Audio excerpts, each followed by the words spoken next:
à ń ké sí àwọn olórí nàìjíríà kan wá wo gbogbo ọ̀ràn tán dálẹ̀ sọ́rọ̀ ọmọ nàìjíríà òpó sí òkú àwọn èèyàn kó lọ yóò kéré gan nínú tẹ́sí rí o wọ́n ń kó lọ tó pọ̀ ní gbogbo àwọn aráàlú nàìjíríà tán máa ń sọ páwọn diaspora à ń gbé ìròyìn fò gànà àwọn olè confam inú nàìjíríà làwọn wà pé kò ṣẹlẹ̀ rí lẹ́gbẹ̀ẹ́ ibi tán ti ń kó lọ náà àwọn tó pa wọ́n ń tó ṣokùnfà ikú wọn ẹ sáré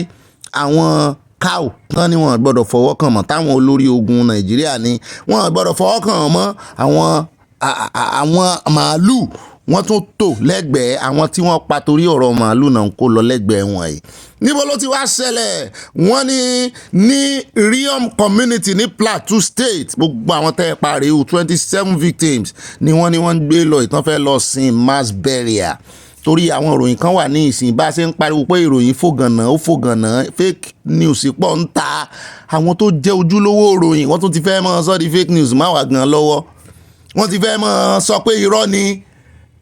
ńgbà táwa ń dojú kọ fake news tẹ́yìn tí wọ́n fẹ́ mọ́ dojú kọ òtítọ́ òun rèé o kó wà nù ìwé ìtàn kó wà lákọọ́lẹ̀ wípé kì í ṣe rọ́ kì í ṣe fake news o àwọn tó fẹ́ lọ sìn ní Riyom community ní Plateau State eléyìí ṣe ni láàánú o níbẹ̀ náà ni àwọn olórí wọn nàìjíríà náà ti káràmọ̀sí wọ́n rán àwọn ọmọ nàìjíríà lánàá lọ́gá ológun sì sọ wípé gbogbo wàhálà àti màálù ń dálẹ̀ nàìjíríà wípé kán wáyè fún màálù àtàwọn tí ń sin màálù pé àwọn ò sì gbọ́dọ̀ gbọ́ wípé wọ́n pa màálù èèyàn kankan mọ́ pé kán mọ́ arrest àwọn màálù ni ẹ jọ̀ọ́ àwọn tí màálù pa àbáwọn tí àwọn tó ní màálù pa ń kọ wọ́n sọ̀rọ̀ já o wọ́n sọ̀rọ̀ já òkú àwọn èèyàn tó kú torí ẹ̀ irú ọ̀gá ológun tó sọ̀rọ̀ lánàá bóyá torí aṣogun tán wọ̀ ojú wọn lè dá wọ́n lè ti wàgbọ́ ọ̀dájú sùn ẹ bá ń pe ìyàwó wọn mo gbọ́ pé ìyàwó wọn àtàwọn náà wọ́n ń lọ sí ṣọ́ọ̀ṣì Bishop Abioye náà ń lọ ẹ bá wa fi ẹjọ́ sun olùbáwí wọn ń jọ bẹ́ẹ̀ ni pé wọ́n máa gbọ́rọ̀ sí Pastor Bishop Abioye lẹ́nu igbákejì Bishop Oyedepo ńgbà kan ẹ̀wọ̀n náà ti lọ dá ṣọ́ọ̀ṣì wọn lẹ̀ ní ìsìn ṣọ́ọ̀ṣì wọn níyàwó CDS ń lọ ẹ bá wa sọ fún wọn wípé kán wá wo àwọn tó tọwọ́ fúlàní kú táwọn ń gbèjà màálù fúlàní ìkà ọ̀dájú ló máa ń ṣe bẹ́ẹ̀ o ṣùgbọ́n ṣẹ́bi wọn wá ní ẹbí gbogbo àwọn olórí ni ẹjẹ́ adọ́dọ̀ kan nú àwọn olórí tí ń bá ìkànnú àwọn sẹ́nitọ̀ fa ìjàngbọ̀n lẹ́nu ọjọ́ mẹ́ta ó ní nọ́mbà 3 cities in Nàìjíríà ó lóun lórí tó ń fẹ́ kọ mi tẹ̀rù pé ó fẹ́ kọrin arò ó fẹ́ bá àwọn ará bí ìkẹ́dùn ni àṣé oníkùn ló mọ̀ọ́ká ẹjẹ́ àgbọ́ ń tó jáde láti kùn rẹ̀. Things are getting better for Nigeria. Things are getting better. For Asiwaju is on the throne. Things are getting better. Things are getting better. Things are getting better. Mr. President, things are getting better. Hey. Mo wọ́n lo ìpàdé ọ̀ràn yìí ní ibi tó ti ń pàtẹ́wọ́ sọnù nítorí ẹ̀ńtẹ̀ ń wo inú rìbádù òun gan NYSC ó wà lára àwọn tí wọ́n pọ́n ẹnu lábẹ́ ìṣèjọba ààrẹ Tinubu pé nǹkan kan ò ṣẹlẹ̀ àwọn èèyàn kù mọ́ ààbò tó dájú ti wà fáwọn èèyàn ṣùgbọ́n irú orin tó ń kọ rèé o lẹ́nu wọn o lábẹ́ ìṣèjọba olódòdẹ wọ́n sì lẹ́nu ọ̀rọ̀ wọ́n ní ìgboyà láti mọ ọkọ̀rú orin tí ìsìnwó ní get better ó dá ẹjẹ́ á lọ ẹjẹ́ á sún síwájú ẹjẹ́ á wá dọ́dọ̀ olódòdẹ fúnra wọn tán náà mọ̀ wípé nǹkan le ìlú le kókó o ọlọ́run wà sọ lúdẹ̀rọ̀ o wọ́n ní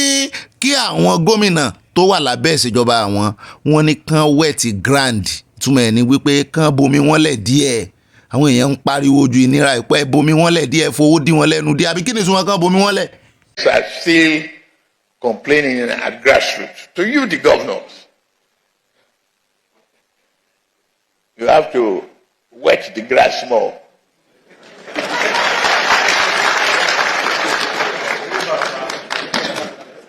And lead the way in delivering progressive change to Nigerians. ẹ jọ̀wọ́ ṣé wọ́n lọ mọ́ rẹ́ǹtì àwọn alátẹ̀wọ́ yìí ni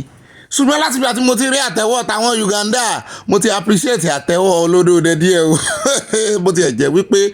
ìkan ògbé kan bí ìkúnlẹ̀ pààrọ̀ ṣùgbọ́n ti Uganda yẹn burú àfihàn ìlànà bàbá yẹn datọ́ lẹ́nu báyìí ni wọ́n tún ń pàtẹ́wọ́ fún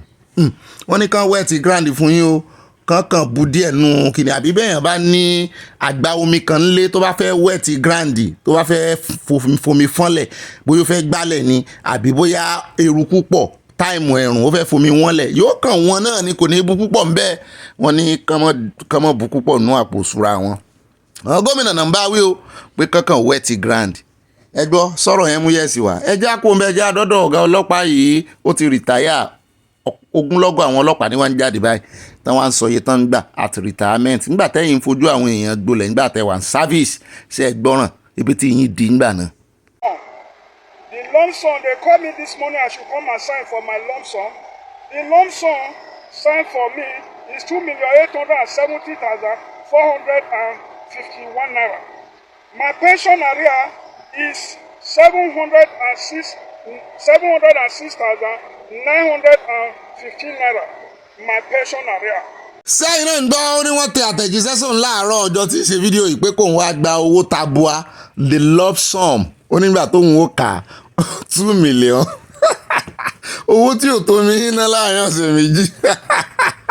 ṣùgbọ́n àyà ní kámọ́kànù wọn mo ní kí ló dé àyà ẹlẹ́ran ara làwọn náà wọ́n wà nínú yúnífọ́ọ̀mù ńgbà kan lóòótọ́ ṣùgbọ́n ó ní mọ́kànù wọn ó ní mo wá lọ wo nǹkan ṣe fún pẹ́là mo ní pẹ́là kan náà ọmọ ológo ọmọ yorùbá tá à ní gbà kán ọmọ yíbo bójú ẹ̀jẹ̀ tàbí anybody from any ẹ̀yà ó ní bẹ́ẹ̀ ni tó ráwa gan àti ṣetán báyìí láti mọ̀ gbèsè ẹ̀yà wa lẹ́yìn wọn bá pò à ń báí gọ́ọ̀tì jù bẹ́ẹ̀ lọ kó kúrò ń báí gọ́ọ̀tì kó di maggot wàhálà wọn wàhálà àgò ni ó pa láìsí wọ́tà ó yá kí náà fojú pẹ́lá rí bá ń tẹ̀ sí kámẹ́rà ti mú wọn. I'm guys. Come to rifle. Yeah. Come to Sassy. We are coming. Video. Yeah. You want a video? Video.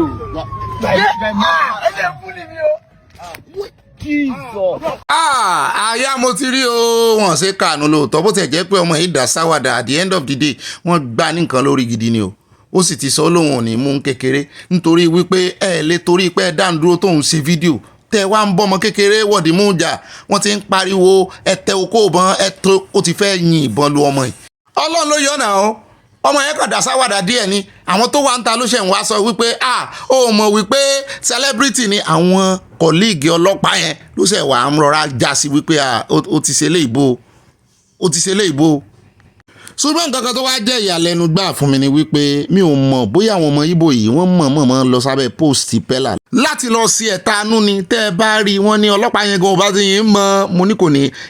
ẹ̀yin nìbọn ó bà ẹ̀yin ìkà aláwọ̀ bí ọmọ Ìgbò yìí wọ́n ti ń fi ìkórìíra hàn gan o so yẹ kó náà mú kámẹ́rà jáde nígbà tọ́lọ́pàá dá dúró even kò mọ̀ ṣe content creator kò ní mú kámẹ́rà jáde kẹ̀ ẹ̀rù ọlọ́pàá ń bá everybody ẹ̀rù ọlọ́pàá ń bá everybody àyè àwọn èèyàn wọn já ni tán bá ti ń gbé mọ́tò jáde kó wọ́n ti gan ní àwọn ọlọ́pàá lọ́ọ̀kan ni àyà yóò mọ̀ ṣe kì láì dáràn o. ìgbẹ́ kankan o I no dey get anything I know what to do bro you pass me for face you pass me why dey you pass me for face o pass me pass my face. Blessed, see my lodge dey fall. See my lodge dey fall, guy. My television dey inside o. All my property dey inside this lodge o. wo orí ìyá rẹ kú ọyọ wo abọ́ ọyọ abọ́ dúpẹ́ o tó sì ń bẹ́ o skul kan rèé o ní Ẹ̀bọ̀nyìn yunifásitì ni o Alex Ekwueme University bóyá ọmọ yìí ti mọ̀ pò fẹ́ wo nítorí ó ń ṣe mí kàyéfì tán rè dúró sí lọ́ọ̀jì míì ní ọ̀ọ̀lù míì tí wọ́n sì fídíò rẹ̀ tó fi wó wọ́n sì gbé live lè lágbára Nàìjíríà o adúpẹ́ o tẹ́mi àwọn ọmọ yìí ò bọ̀ sí gbogbo ọ̀nà náà fi ń gé ẹ̀mí àwọn ọmọ ìkúrú o wáyà wọn ní àsọdùn wápọ̀ àsọdùn ẹja kò ń bẹ ẹja dé Àbújá Lufthansa wọn ní bàálù Germany tó fẹ́ gbéra láti Nàìjíríà wọn nígbà tí ó dé orí títì tán wọn gbà tán fi máa kọ́kọ́ sáré tán fi máa gbéra yẹn wọn ní títì ti bàjẹ́ ló bá yà dúró ń bẹ̀ pé ẹni kó bá ń kí táyà tó fọ́ ní ìsìn kan tó sọ wípé táyà Lufthansa ni ò dá ló bá da 45 passenger lẹ̀ òun àtàwọn àtẹrù wọn pé ẹ̀rì bájọba yín ẹ má bá yí àwọn jẹ́ embarrassment burúkú international embarrassment ló jẹ́ fún Nàìjíríà gbogbo àdúró owó tán láwọn ná sí airport Àbújá ni olúùlú ó yà gbéra ń tiẹ̀ bá tiẹ̀ lọ. Ó dárí báyìí ẹjẹ́ sáré tara ṣàṣà ká dé ọ̀dọ̀ Peter Obi ẹ má bínú pé mo rà ẹ̀yẹ introduce ara mi sí inú abala lérèfé náà láwà. Peter Obi ó ti jẹ́wọ́ ọmọ ọkọ fún Okpebolo ó lóun lé sí ọ̀rọ̀ rẹ̀ kí ló wá fi dá lóhùn ẹ̀jẹ̀ àgbọ̀. Oh yes, every day I trust me. I will go to Benin. No, there's no threat. All those things are, like I said, it doesn't make any meaning to me. You know how many times I'm threatening all over Nigeria? I receive threats every day, actually. The ones you're hearing is vocal. We should stop talking about politics and talking about stress and waste of time. What I want us to always be talking about, how do we build a better future for our society? Our society is not going to work by threatening people. Our society is going to work by investing in people. I went to Benin to invest in a better life of the people of Edo State. Because if they have good nurses, good doctors, they'll live a better life. What the governor should have done to complement what I'm doing in his state, he should actually be sincerely grateful that I'm working with him. Ó náà láti gbọ́ yẹn o, èsì ńlá èsì gidi ló fún wípé kọjú mọ́ṣẹ́ gbogbo atótónu wórówó tó ń tó kiri yìí ó sì gbé ìbò lébẹ̀. Ó dẹ̀ já kó mẹ́ẹ̀já sáré dé kò níbi tí ọwọ́ ti ba arábìnrin kan tán náà ń ta èlùbọ́. Èlùbọ́ sú àmọ́rú èlùbọ́ tí ń tà tí ń po kọ́lọ̀ mọ́ tó ń ta lélùbọ́ sú fún àwọn èèyàn mọ̀ ní. ń tà ń jẹ ẹnujọ́ mẹ́ta yìí wọ́n sì sọ wọ́n ròyìn wọ́n ní Nàìjíríà ní jẹjẹrẹ pọ̀ sí jù ní gbogbo àgbáyé. Àwọn èèyàn wá ń sá kíjokíjo kiri wọ́n sì ń ṣe sensitization mo ní nǹkan ṣe níbi táwọn olórí yín tó ti ń mójútó ọ̀rọ̀ ẹ mọ́ arrest cow ẹ mọ́ arrest màálù ẹ mọ́ pa màálù. Àwọn sá ti ba ìkànnù wọn ní àwọn ìyálọ́jà náà fẹjọ́ rẹ̀ sùn wípé èlùbọ́ burúkú tí ń tà ó ń po kẹ́míkà pọ̀ mọ́ ni ẹ jẹ́ àpò lọ́dọ̀ òbí ẹ bá ń tẹ arábìnrin yẹn sí.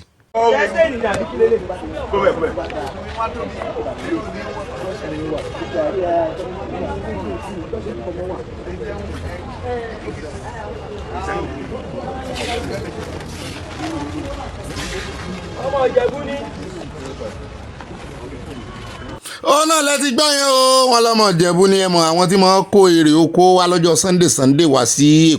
Èkó ló ti ṣẹlẹ̀ o torí commissioner for environmental Wahab òun ló mú àwọn tí wọ́n kó nǹkan oko wá láti oríko tàrí Ìjẹ̀bú tó máa ń ta gbogbo ẹ̀ ó lè mọ́jọ́ ọmọ Ìjẹ̀bú o bóyá bí tó ti kó wá náà ṣe ń pariwo ẹ̀ ṣùgbọ́n ẹjẹ́ àtúnwádé kò sọ̀fẹ́ níbi tá a tún ti gbọ́ tán sọ wípé ẹni tó jẹ́ chairman local government wọ́n ti yarí o wípé ẹ̀yin lẹ̀ ń bè kò jẹ́ ẹ̀yin lẹ sọ pé kò ń rùn ṣùgbọ́n ẹ̀yin náà láàrí nídìí ìbàjẹ́ mú ní kí ló ṣẹlẹ̀ sànda títì sójú títì ni wọ́n ní rárá wọ́n ní títì kan táwọn ṣẹ̀ ṣe wọ́n níbẹ̀ ni wọ́n kó irinṣẹ́ mẹkáníìkì sí tán sì ń da ọ́ìlì dúdú tán sì da gbogbo ẹ̀ lẹ́ǹbẹ̀ wọ́n ní sàn ní workshop ni àwọn èèyàn ti ẹ̀kọ́kọ́ fẹ́ mọ̀ sọ pé eléyìí ò lè wọ́n kàn dúró sẹ́gbẹ̀ẹ́ kan ni mo ní it is unlawful kàn gba workshop wọn lọ.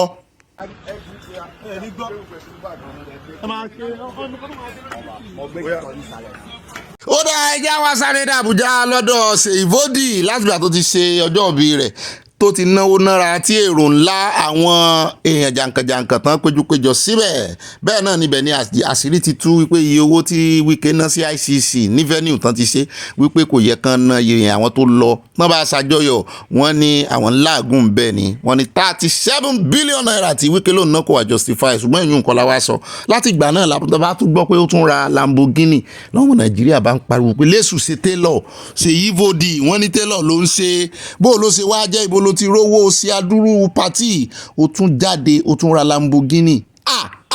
àwọn èèyàn bá ní ẹ fi lẹ́jàre ṣe é mọ iye àwọn èèyàn tí ń ránṣọ fún ni yàtọ̀ sí pé iye èèyàn ṣe é mọ àwọn èèyàn jàǹkànjàǹkàn ó náà mọ̀ ránṣọ president òun ló ń ránṣọ ọmọ Tinubu wọn lòun náà ń ránṣọ gbọ́ àwọn almost 50% of billionaire ní Nàìjíríà mo ní rìlì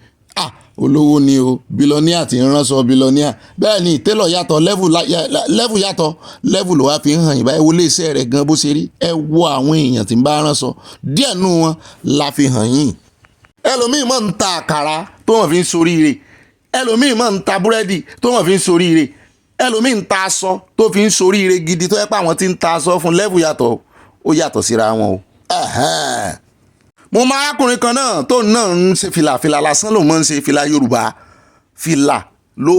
lórúkọ company ẹ̀ fìlà kínní kan tẹ́ ẹ bá mọ iye tó lóun pa pàyí ẹ̀ ibi tó lọ́n bá mọ̀ ti kí ọmọ ni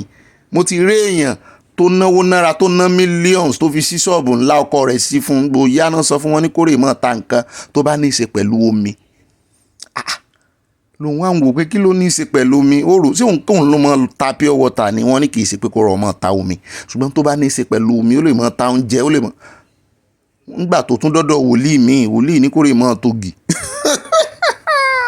ẹni tó kàwé tó lọ square péré ni mò ń ṣe ọ̀rọ̀ mi ẹ̀ fẹ́ kà á sí àbí kì í ṣeré o ògì sẹ́rí ńgbà tí ó di olówó wọ́n tún bẹ̀rẹ̀ sí í sọ wọ́n ló ṣoṣo lẹ̀ ni bó lè yín ó sì lówó tó ìnídìí ògì mo ní orí ló mọ lọ́la orí ló mọ la bóyá máa dọ́lọ́la lọ́la orí ló mọ o. àwọn àmì yìí tó ń fi àjẹrè o afóúnjẹ kan ìlànà tó ní ó yẹ kán mọ fáwọn 60,000 food allowance ẹ wo ibi tán wà ẹ̀rù tiẹ̀ ń bà mí ẹwọ́nù kò tó tán kó wọn sí ṣé tírénì lélẹ́yìí àmọ́rẹ́ ìdojúkọ Boko Haram ṣùgbọ́n aláṣẹ àwọn àmì ti ní kán gbé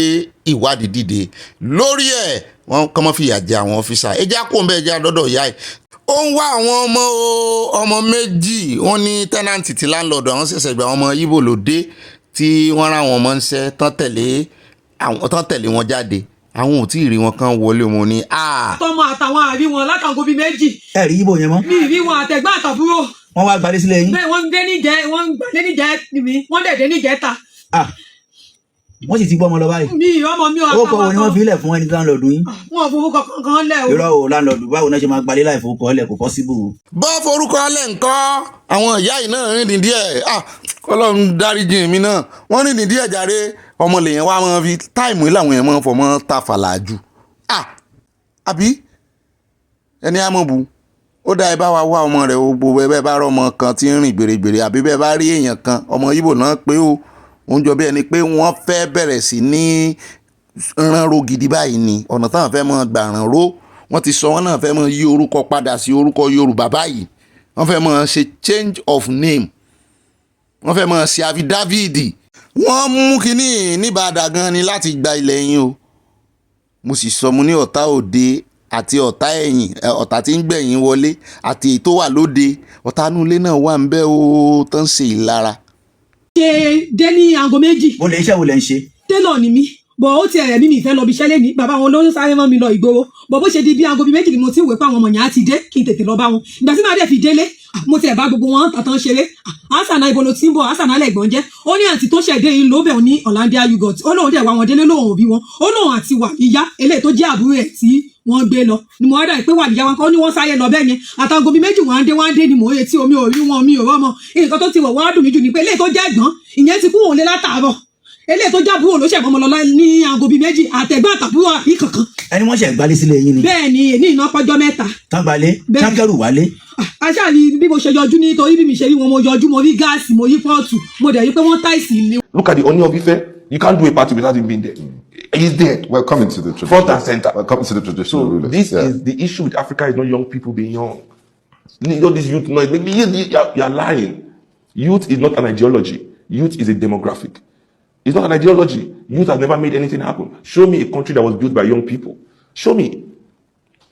Every nation is built by the strength of the young and the experience of the old. Where the old is negating their experience and their responsibility to put pressure on the youth to decide the course of the country. This is another travesty that we are perpetrating on young people in this country. So I mean, until we are really ready to look in the mirror and tell ourselves the truth, it is the older generation, the professionals, who are refusing to grow up. That is the problem here, not young people being young. ọ̀rọ̀ ńlá ni Ṣeun Kuti sọ o ṣùgbọ́n ẹ má jẹ́ àfẹ́ lójújú ẹ má jẹ́ àfàgùn torí ẹni tó sọ̀rọ̀ rẹ̀ àwa náà ti ń sọ tipẹ́ gbà tó sú alámẹ́nu kó ń bẹ́ẹ̀ ẹ jẹ́ àwa lọ sọ́dọ̀ Kẹ́mi Badenoch ẹni kí ló tún ṣe arákùnrin tí ó ra bàtà àtàgò lọ fún ní UK lọ́jọ́ sí ńgbà tí ó sọ wípé àwọn ọlọ́pàá Nàìjíríà wọ́n gba aago wọ́n tún jí bàtà àbúrò òun bó ti jẹ́ wípé ọ̀rọ̀ go ti Sowore wọn ti rí go Sowore ṣùgbọ́n àmọ́ bóyá arákùnrin yóò ra ìgò wà fún Sowore náà torí ó tún ti ṣàṣejù báyìí ó tún ti ra constitution lọ fún copy of constitution ó ti lọ fún ó ti rà fún Kẹ́mi Badenoch bí ó ń dàbí ẹni pé kò mọ òfin Nàìjíríà kó ń fún ní ìwé hard copy kó lè mọ kàjọ arákùnrin jọba wa ra metal glass tí ìkànnà àwọn tán ní kámẹ́rà àwọn ọlọ́pàá tán gbà lọ́wọ́ Sowore bá wa rà ránṣẹ́ ó dà pé ogun tó bá ń jí Nàìjíríà tí tó bá ṣe sákàtà àwọn ọlọ́pàá ìwọ ló mọ̀ rà báyìí aláṣejù bàbá àṣetẹ bóyá bàbá rẹ ti sọ ọlọ́pàá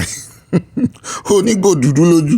ẹja kò lọ́dọ̀ tí ẹja rí ẹlẹ́lẹ́yà ẹja dé Àbújá níbi tá a ti gbọ́ wọn sọ wípé àwọn ẹbí kan wọ́n ti ké gbàjarì jáde síjọba wọ́n pariwo lẹ́yìn lórí wípé kí ló dé ẹ wá wọ́n pe panápaná pé kán wá panápaná náà ló sì wá pa odidi ọmọ mẹ́ta nu ẹbí àwọn ẹ wá ní káwọn gbẹnu dákẹ́ ìtàn rán ló fi ṣe àwọn kan ní ó ń sáré ni pé ó fẹ́ lọ paná mu nígbà tó wá fẹ́ paná só yẹ kó pa ọmọ dípò ebi náà pé kó wá pa sí ọmọ náà ni kó wá pa ni ó wá pò didi ọmọ mẹ́ta bó náà sì fẹ́ remain the same nǹkan yan Nàìjíríà o. mo mo kí lọ́mọdé lágbà lọ́kùnrin àti lóbìnrin ẹ̀yin ìyá mi ìpínlẹ̀ Yorùbá mi iṣẹ́ Yorùbá nation àti fọ́nrán tẹ̀ ń wò yìí wọ́n pín dọ́dọ̀ tèmi náà ni wọ́n ní ṣé mo ti rí arákùnrin kan tó ń ṣe bí Ìgbòho àmúni irọ́ wo ni Ìgbòho ń ṣe bí Ìgbòho ọ̀tọ̀ tí kò lórúkọ ni wọ́n ló lórúkọ wọ́n ní ṣùgbọ́n àwọn gbọ́ Yorùbá nation lẹ́nu ẹ̀ mú ní ó dáa òun náà kíra fún Yorùbá nation ni olómìnira lòun náà mo la kíra fún o ṣùgbọ́n wọ́n wá ní àwọn ọ̀rọ̀ kan tó sọ tí mi ò ní plane bí ni wípé àwọn ọmọ ogun kan wà pé kán kọ lẹ́tà pé tán bá fẹ́ káwọn wá bá wọn jà káwọn gba Yorùbá nation pé ọmọ ogun lòun bẹ́ẹ̀ náà là ń gbọ́ tí àdó òbọ̀n tó ń àdó olóró tó ń dún gbòàgbòà níbi tó ti ń ṣe fídíò wọ́n wá ní kí ni mo rí sọ sí mu èmi ò rí nǹkan kan sọ sí mi ò mọ arákùnrin ó náà nífẹ̀ẹ́ Yorùbá nation ni ṣùgbọ́n gbogbo ohun tí ń ṣe yìí àwọn tó bá súnmọ́ tán bá mọ̀ ọ́n mo mọ̀ bóyá bàbá wa Akíntóyè mọ̀ sí o kán gbà yànjú wípé wọ́n yìí ṣe irú nǹkan báyìí lójú kámẹ́rà kó mọ̀ ṣe àkóbá kó jọ̀ọ́ kó wọ́n ṣe àkóbá fún Ìgbòho lọ́dọ̀ tẹ pé opinion mi ni o this is not the time kì í sojú kámẹ́rà náà ti máa expose irú nǹkan báyìí síta ó bá tiẹ̀ kì í sojú kámẹ́rà rárá is a wrong platform to do even not at this time ṣé àwọn kan ló tún plan ẹ̀ ní torí èmi ti ń ro oríṣiríṣi lórí ẹ̀ o ṣùgbọ́n mi ò fẹ́ sọ̀rọ̀ jù ní ìsìn intention ó ṣe kókó gan not at this time tí Ìgbòho padà tó ṣẹ̀ lọlé. No, it's a wrong timing for me but n ò fẹ́ sàn bí ẹni pé mò ń condemn torí àjọṣe wa náà lájọ pé iṣẹ́ wà fúnlẹ̀ wa ọ̀nà tá a fẹ́ gbà sí ọ̀tọ̀ọ̀tọ̀ ẹ̀ ń bá jẹ́ ọmọ ológun yóò fi ológun tọ̀ ọ́ àwọn tá a bá jẹ́ civilian la fi ń tọ̀ ológun ni arákùnrin ó sì sọ̀rọ̀ bí ológun ṣùgbọ́n ẹ jọ̀ọ́ ẹ jẹ́ kí àwọn èèyàn wa ṣe kúlẹ̀ kán ṣèwádìí lórí ẹ̀ gan-an kán sì jẹ́ kárákùnrin mọ̀ wípé gbogbo nǹkan kọ́ ni kò sí Yorùbá mi ń bí náà ìsìn kò sí Yorùbá mi ń bí gbogbo nǹkan kọ́ ni orí ìkíní. ó dé ẹjẹ́ kó ń bẹ́ o ọ̀rọ̀ yanjú ni o èmi kan gbà á níyànjú ni o ẹjẹ́ wa lọ sí ọ̀dọ̀ paramilitary ọ̀dọ̀ military láti kúrò ẹjẹ́ lọ sọ́dọ̀ paramilitary arábìnrin ọmọ dáadáa kò níyàá single parent ní ṣùgbọ́n bàbá ní single parent tó tọ́ ló bá ṣe agùnbánirọ̀ tán ló wá fẹ̀mí ìmoore hàn wípé bàbá àwọn jìyà ó gbìyànjú kàn lè di èèyàn kó ń lè di ọlọ́lá ó lóun ti wá dé ìpẹ̀kun ìwé òun ní ìsìn òun lè continue ṣùgbọ́n ibi tó ń dé ìyá ibi tó láàmìlàaka ni in fact mo wo fọ́nrán ìbáyìí ó ń yọ omi lójú mi ni nítorí èmi náà ti gbàrú ìkórìtà ìkọjárí single father ó ní agbára ọmọ ìmoore wọ́n jọ wá bú sẹ́kún bàbá yìí náà bú sẹ́kún fat ẹ̀ ń bá jorí àwọn yóò yọ mi lójú kì í ṣe fún ìbànújẹ́ o bí kò ṣe fún appreciation ọlọ́run ó sì yóò wù ọ́ bàbá yìí yóò jèrè yín dáadáa mi wọn bí tí ìyàwó rẹ̀ wà ìyẹn ìyá àwọn ọmọ yìí bóyá ó ṣàìsí ni bóyá ó ti kó kúrò lọ́dọ̀ wọn ni mi ò mọ̀ o ṣùgbọ́n àwa ò wá tẹnu àbùkù báyàn kankan bí kò ṣe wípé a fẹ́ appreciate àwọn single fathers náà n tó mú single mother àwọn obìnrin tó lákìkanjú kan mọ́ ní ìlà kọjá tán bá ti single tán pẹ̀lú ọmọ single father tí ò mọ̀ náà dáńkó bó tiẹ̀ mọ̀ náà dáńkó náà ní ó rè wá owó oúnjẹ ń ta yóò tún padà wá mo kíra fún everybody tó single ìmọ̀dà ni ìfàdà ni single father or single mother àìtẹ̀sán mo bẹ̀rẹ̀ fún yín.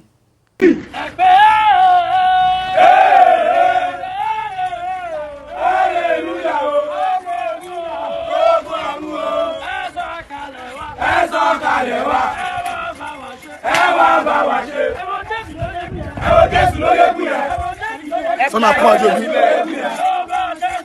Ó máa ṣẹ́gun ṣó. Ó máa ṣẹ́gun àjọ.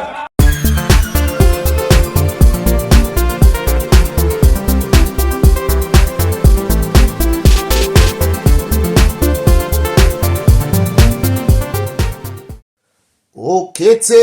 báyìí ni ìwà rẹ̀ òkété ò báyìí ni ìwà rẹ̀ ó bá fàmúlẹ̀ ó dáfá òkété ó bá fàmúlẹ̀ ó dáfá o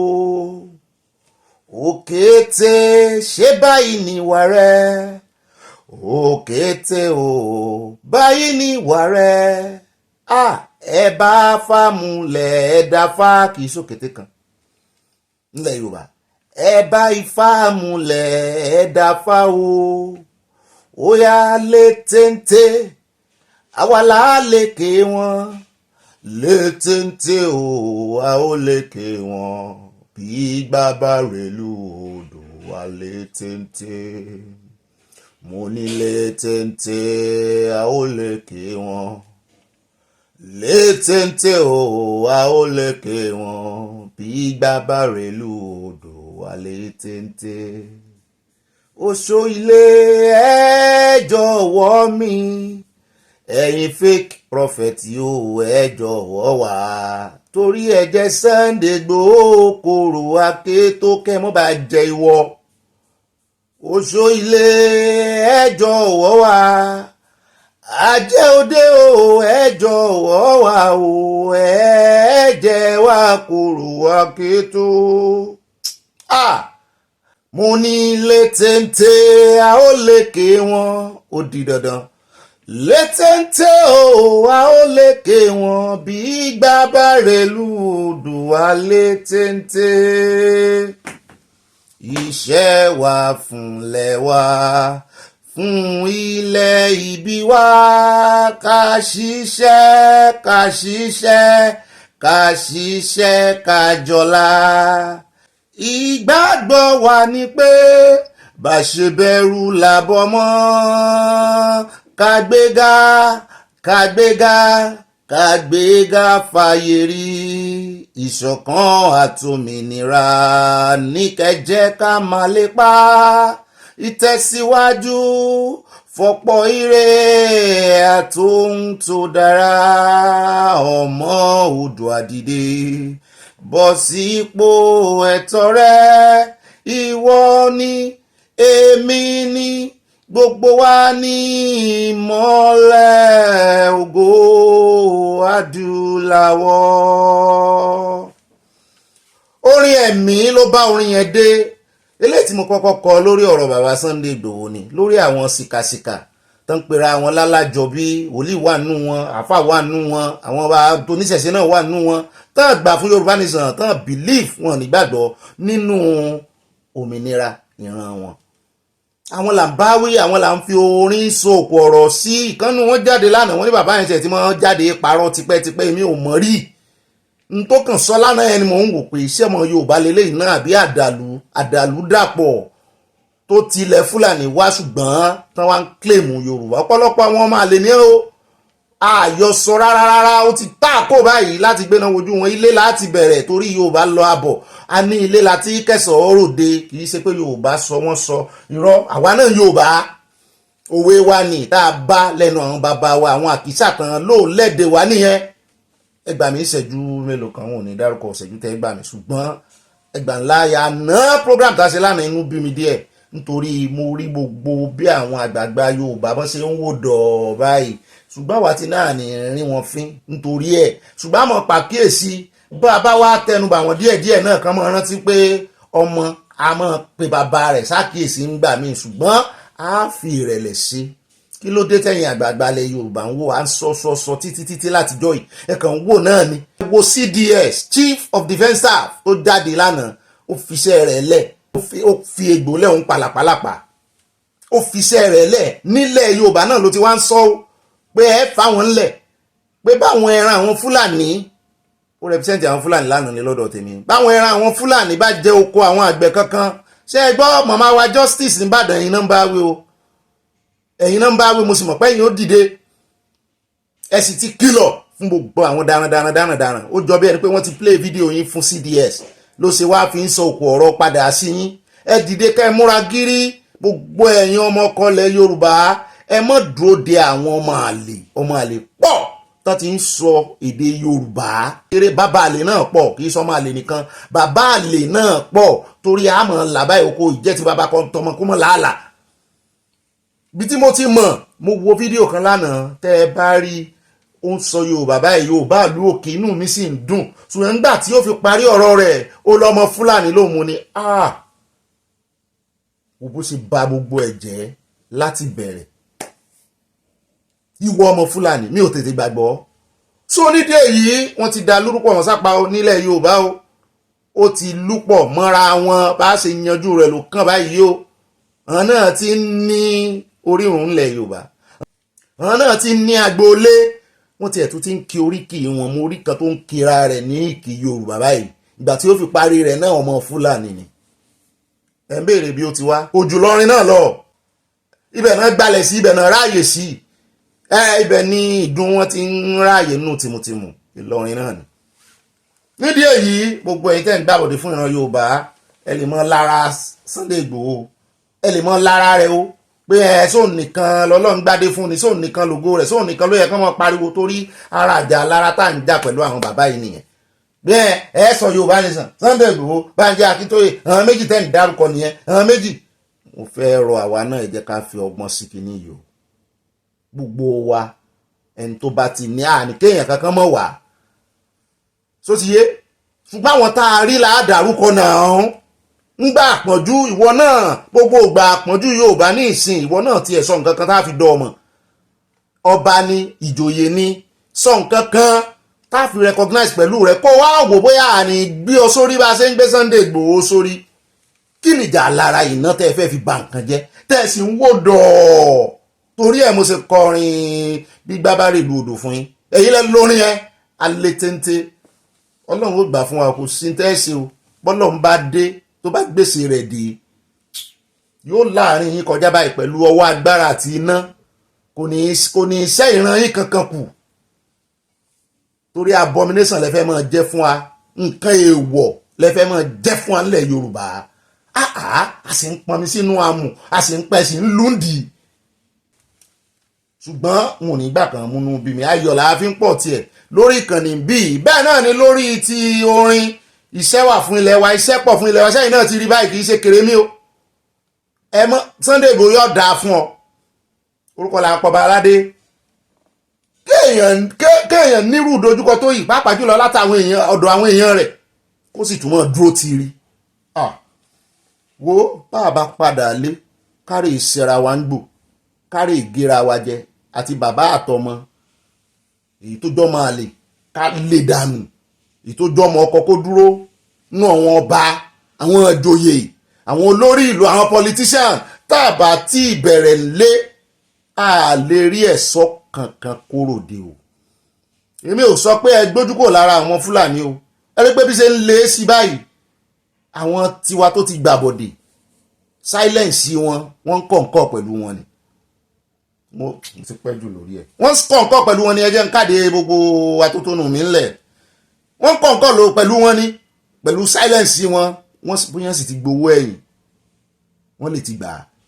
lèèyàn kan wá jáde ó fi iṣẹ́ rẹ̀ ẹlẹ́gẹ̀gẹ́ bí ọ̀gá ológun ẹ bá rí àwọn kìíní Fúlàní ẹ mọ́ pa wọn ẹ mọ́ arrest màálù sí àwọn ìlú òkèèrè lè bọ́n gbọ́ pé wọ́n arrest màálù it's so disappointing àwọn àgbààgbà Yorùbá lẹ́kọ̀ọ́ ń bẹ̀ náà wọ́n sì jókòó wọ́n tún ń pàtẹ́wọ́ fún kó mẹ́nu já ọ̀rọ̀ àgbẹ̀ ibi tó bá ti ń sọ dáadáa nípa ọ̀rọ̀ àgbẹ̀ program tẹ́ kò gbé kalẹ̀ lánàá yẹn produce fund bí ó ṣe dáa fún àwọn àgbẹ̀ ni o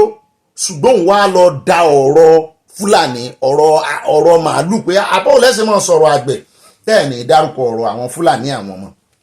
n tó lọ sọ́mọ̀ ẹ̀nìyẹn n tó sọ yàtọ̀ sí gbogbo táwọn yòókù sọ ọ̀rọ̀ ọmọ ṣe máa kó èrè oko Èkó ló fẹ́ ràn yín lọ́wọ́ Èkó ló gbé kinní ìkalẹ̀ ó tún wá ń fohùn lẹ̀ bọ́n àbá fún àwọn Fúlàní nílẹ̀ ṣé ọ̀rọ̀ Fúlàní náà ń sọ mẹ́ ọ̀rọ̀ àgbẹ̀ nígbà tí ó sọ̀rọ̀ kò sọ nǹkan kan já àgbẹ̀ kò gbèsàgbẹ̀ lẹ́yìn ẹran ṣé èèyàn lè jẹ kó tó fo oúnjẹ ẹran sórí oúnjẹ gan ó lè jẹ ẹran nìkan kó o yó bó o bá jẹ ẹran nìkan tó ń fojoojúmọ́ jẹ ẹran nìkan ó kó àrùn èèyàn sì lè jẹun láìsẹ̀ran ẹ̀yin ìran Yorùbá ó wà lọ́wọ́ tiyín náà o wọ́n fi ẹran màálù ṣe yín ṣé ẹran màálù nìkan ló wà ẹ káàbọ̀ jàre sínú ìròyìn ọlọ́mọlé ọlọ́mọlú ọlọ́mọ orílẹ̀-èdè tòní níbi tọ́mọdé ti mọ ọwẹ́ ta ti ń bá gbà jẹun ó dáa mo kí káàbọ̀ kò sáà ní kíra wa lónìí o Ọlọ́run la kí a dúpẹ́ lọ́wọ́ Ọlọ́run bẹ́ẹ̀ náà ni mo kí ẹ̀yin èèyàn mi mo gbóríyìn fún yín alákọ̀ọ́kọ́ náà àwọn àkórí ìròyìn wa lónìí fún tòní lónìí ọjọ́ 25 nínú oṣù keje ọdún 2025 mo kí yín tẹ̀sọ̀ mo kí yín tológun ẹ káàbọ̀ gbogbo ilé ìtẹ́rí lábala lérèfé ó ti di àfìsẹ́yìn tégún fi sọ ayọjú lójú fèrèsé ni. alákọ̀ọ́kọ́ ní ròyìn tòní ọ̀dọ̀ Natasha là ń lọ o. Natasha ti gbé ẹjọ́ kòtẹ́milọ́rùn padà sí ilé ẹjọ́ ní àwọn ọ̀tá rẹ̀ má bá ráàyè sọ̀rọ̀ pé kò tán pé tí ẹjọ́ yẹn ò bá mẹ́ẹ̀ tẹ́lẹ̀ kò yẹ kí Natasha tún máa lọ ilé ẹjọ́ lọ bí ẹjọ́ kòtẹ́milọ́rùn. mo wá ojoojúmọ́ mo fi rántí ọ̀rọ̀ bàbá mi Òkè ńlá Adédọ̀tun wípé ibi tí ọ̀rọ̀ yóò já sí àwọn mọ̀mọ́ wá sì ní kò gbọ́dọ̀ bẹ̀bẹ̀. ìyá mi ní sẹ́lígánsì sọ wípé tó bá jẹ́ ọmọ mi ni wọ́n sọ fáwọn ọkùnrin tó wà lórí ìkànnì pé tó bá jẹ́ ọmọ wa ní Natasha pé sáà sọ pé kó bẹ̀bẹ̀ á bá ọ̀rọ̀ wọn pàdé nínú abala comment section. mo ti ṣe justice sí ṣùgbọ́n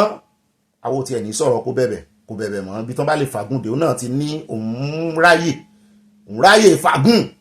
kan máa fà lọ ṣùgbọ́n á gbé bọ̀dà Jídé òtítọ́jú wá fún yín ó ń jọ bẹ́ẹ̀ ni wípé àwọn ò sí lẹ́yìn Natasha ṣùgbọ́n wọ́n mú gbogbo judgement yẹn wá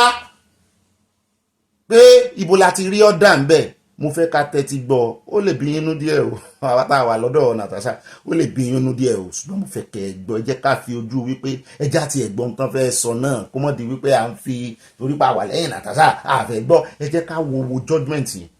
bó ṣe lọ gangan 30 pages lórí ìkíni wọ́n sáfẹ́ fi dá gbogbo ẹ̀rù àmú wá fún yín lẹ́kùnrẹ́rẹ́ bàbá kò ń bẹ ọ̀rọ̀ kan jà rìnrìn látànà tí wọ́n ti yan new chairman náà ẹgbẹ́ APC ní kí ló kàn ń bẹ̀ ó kàn nítorí wípé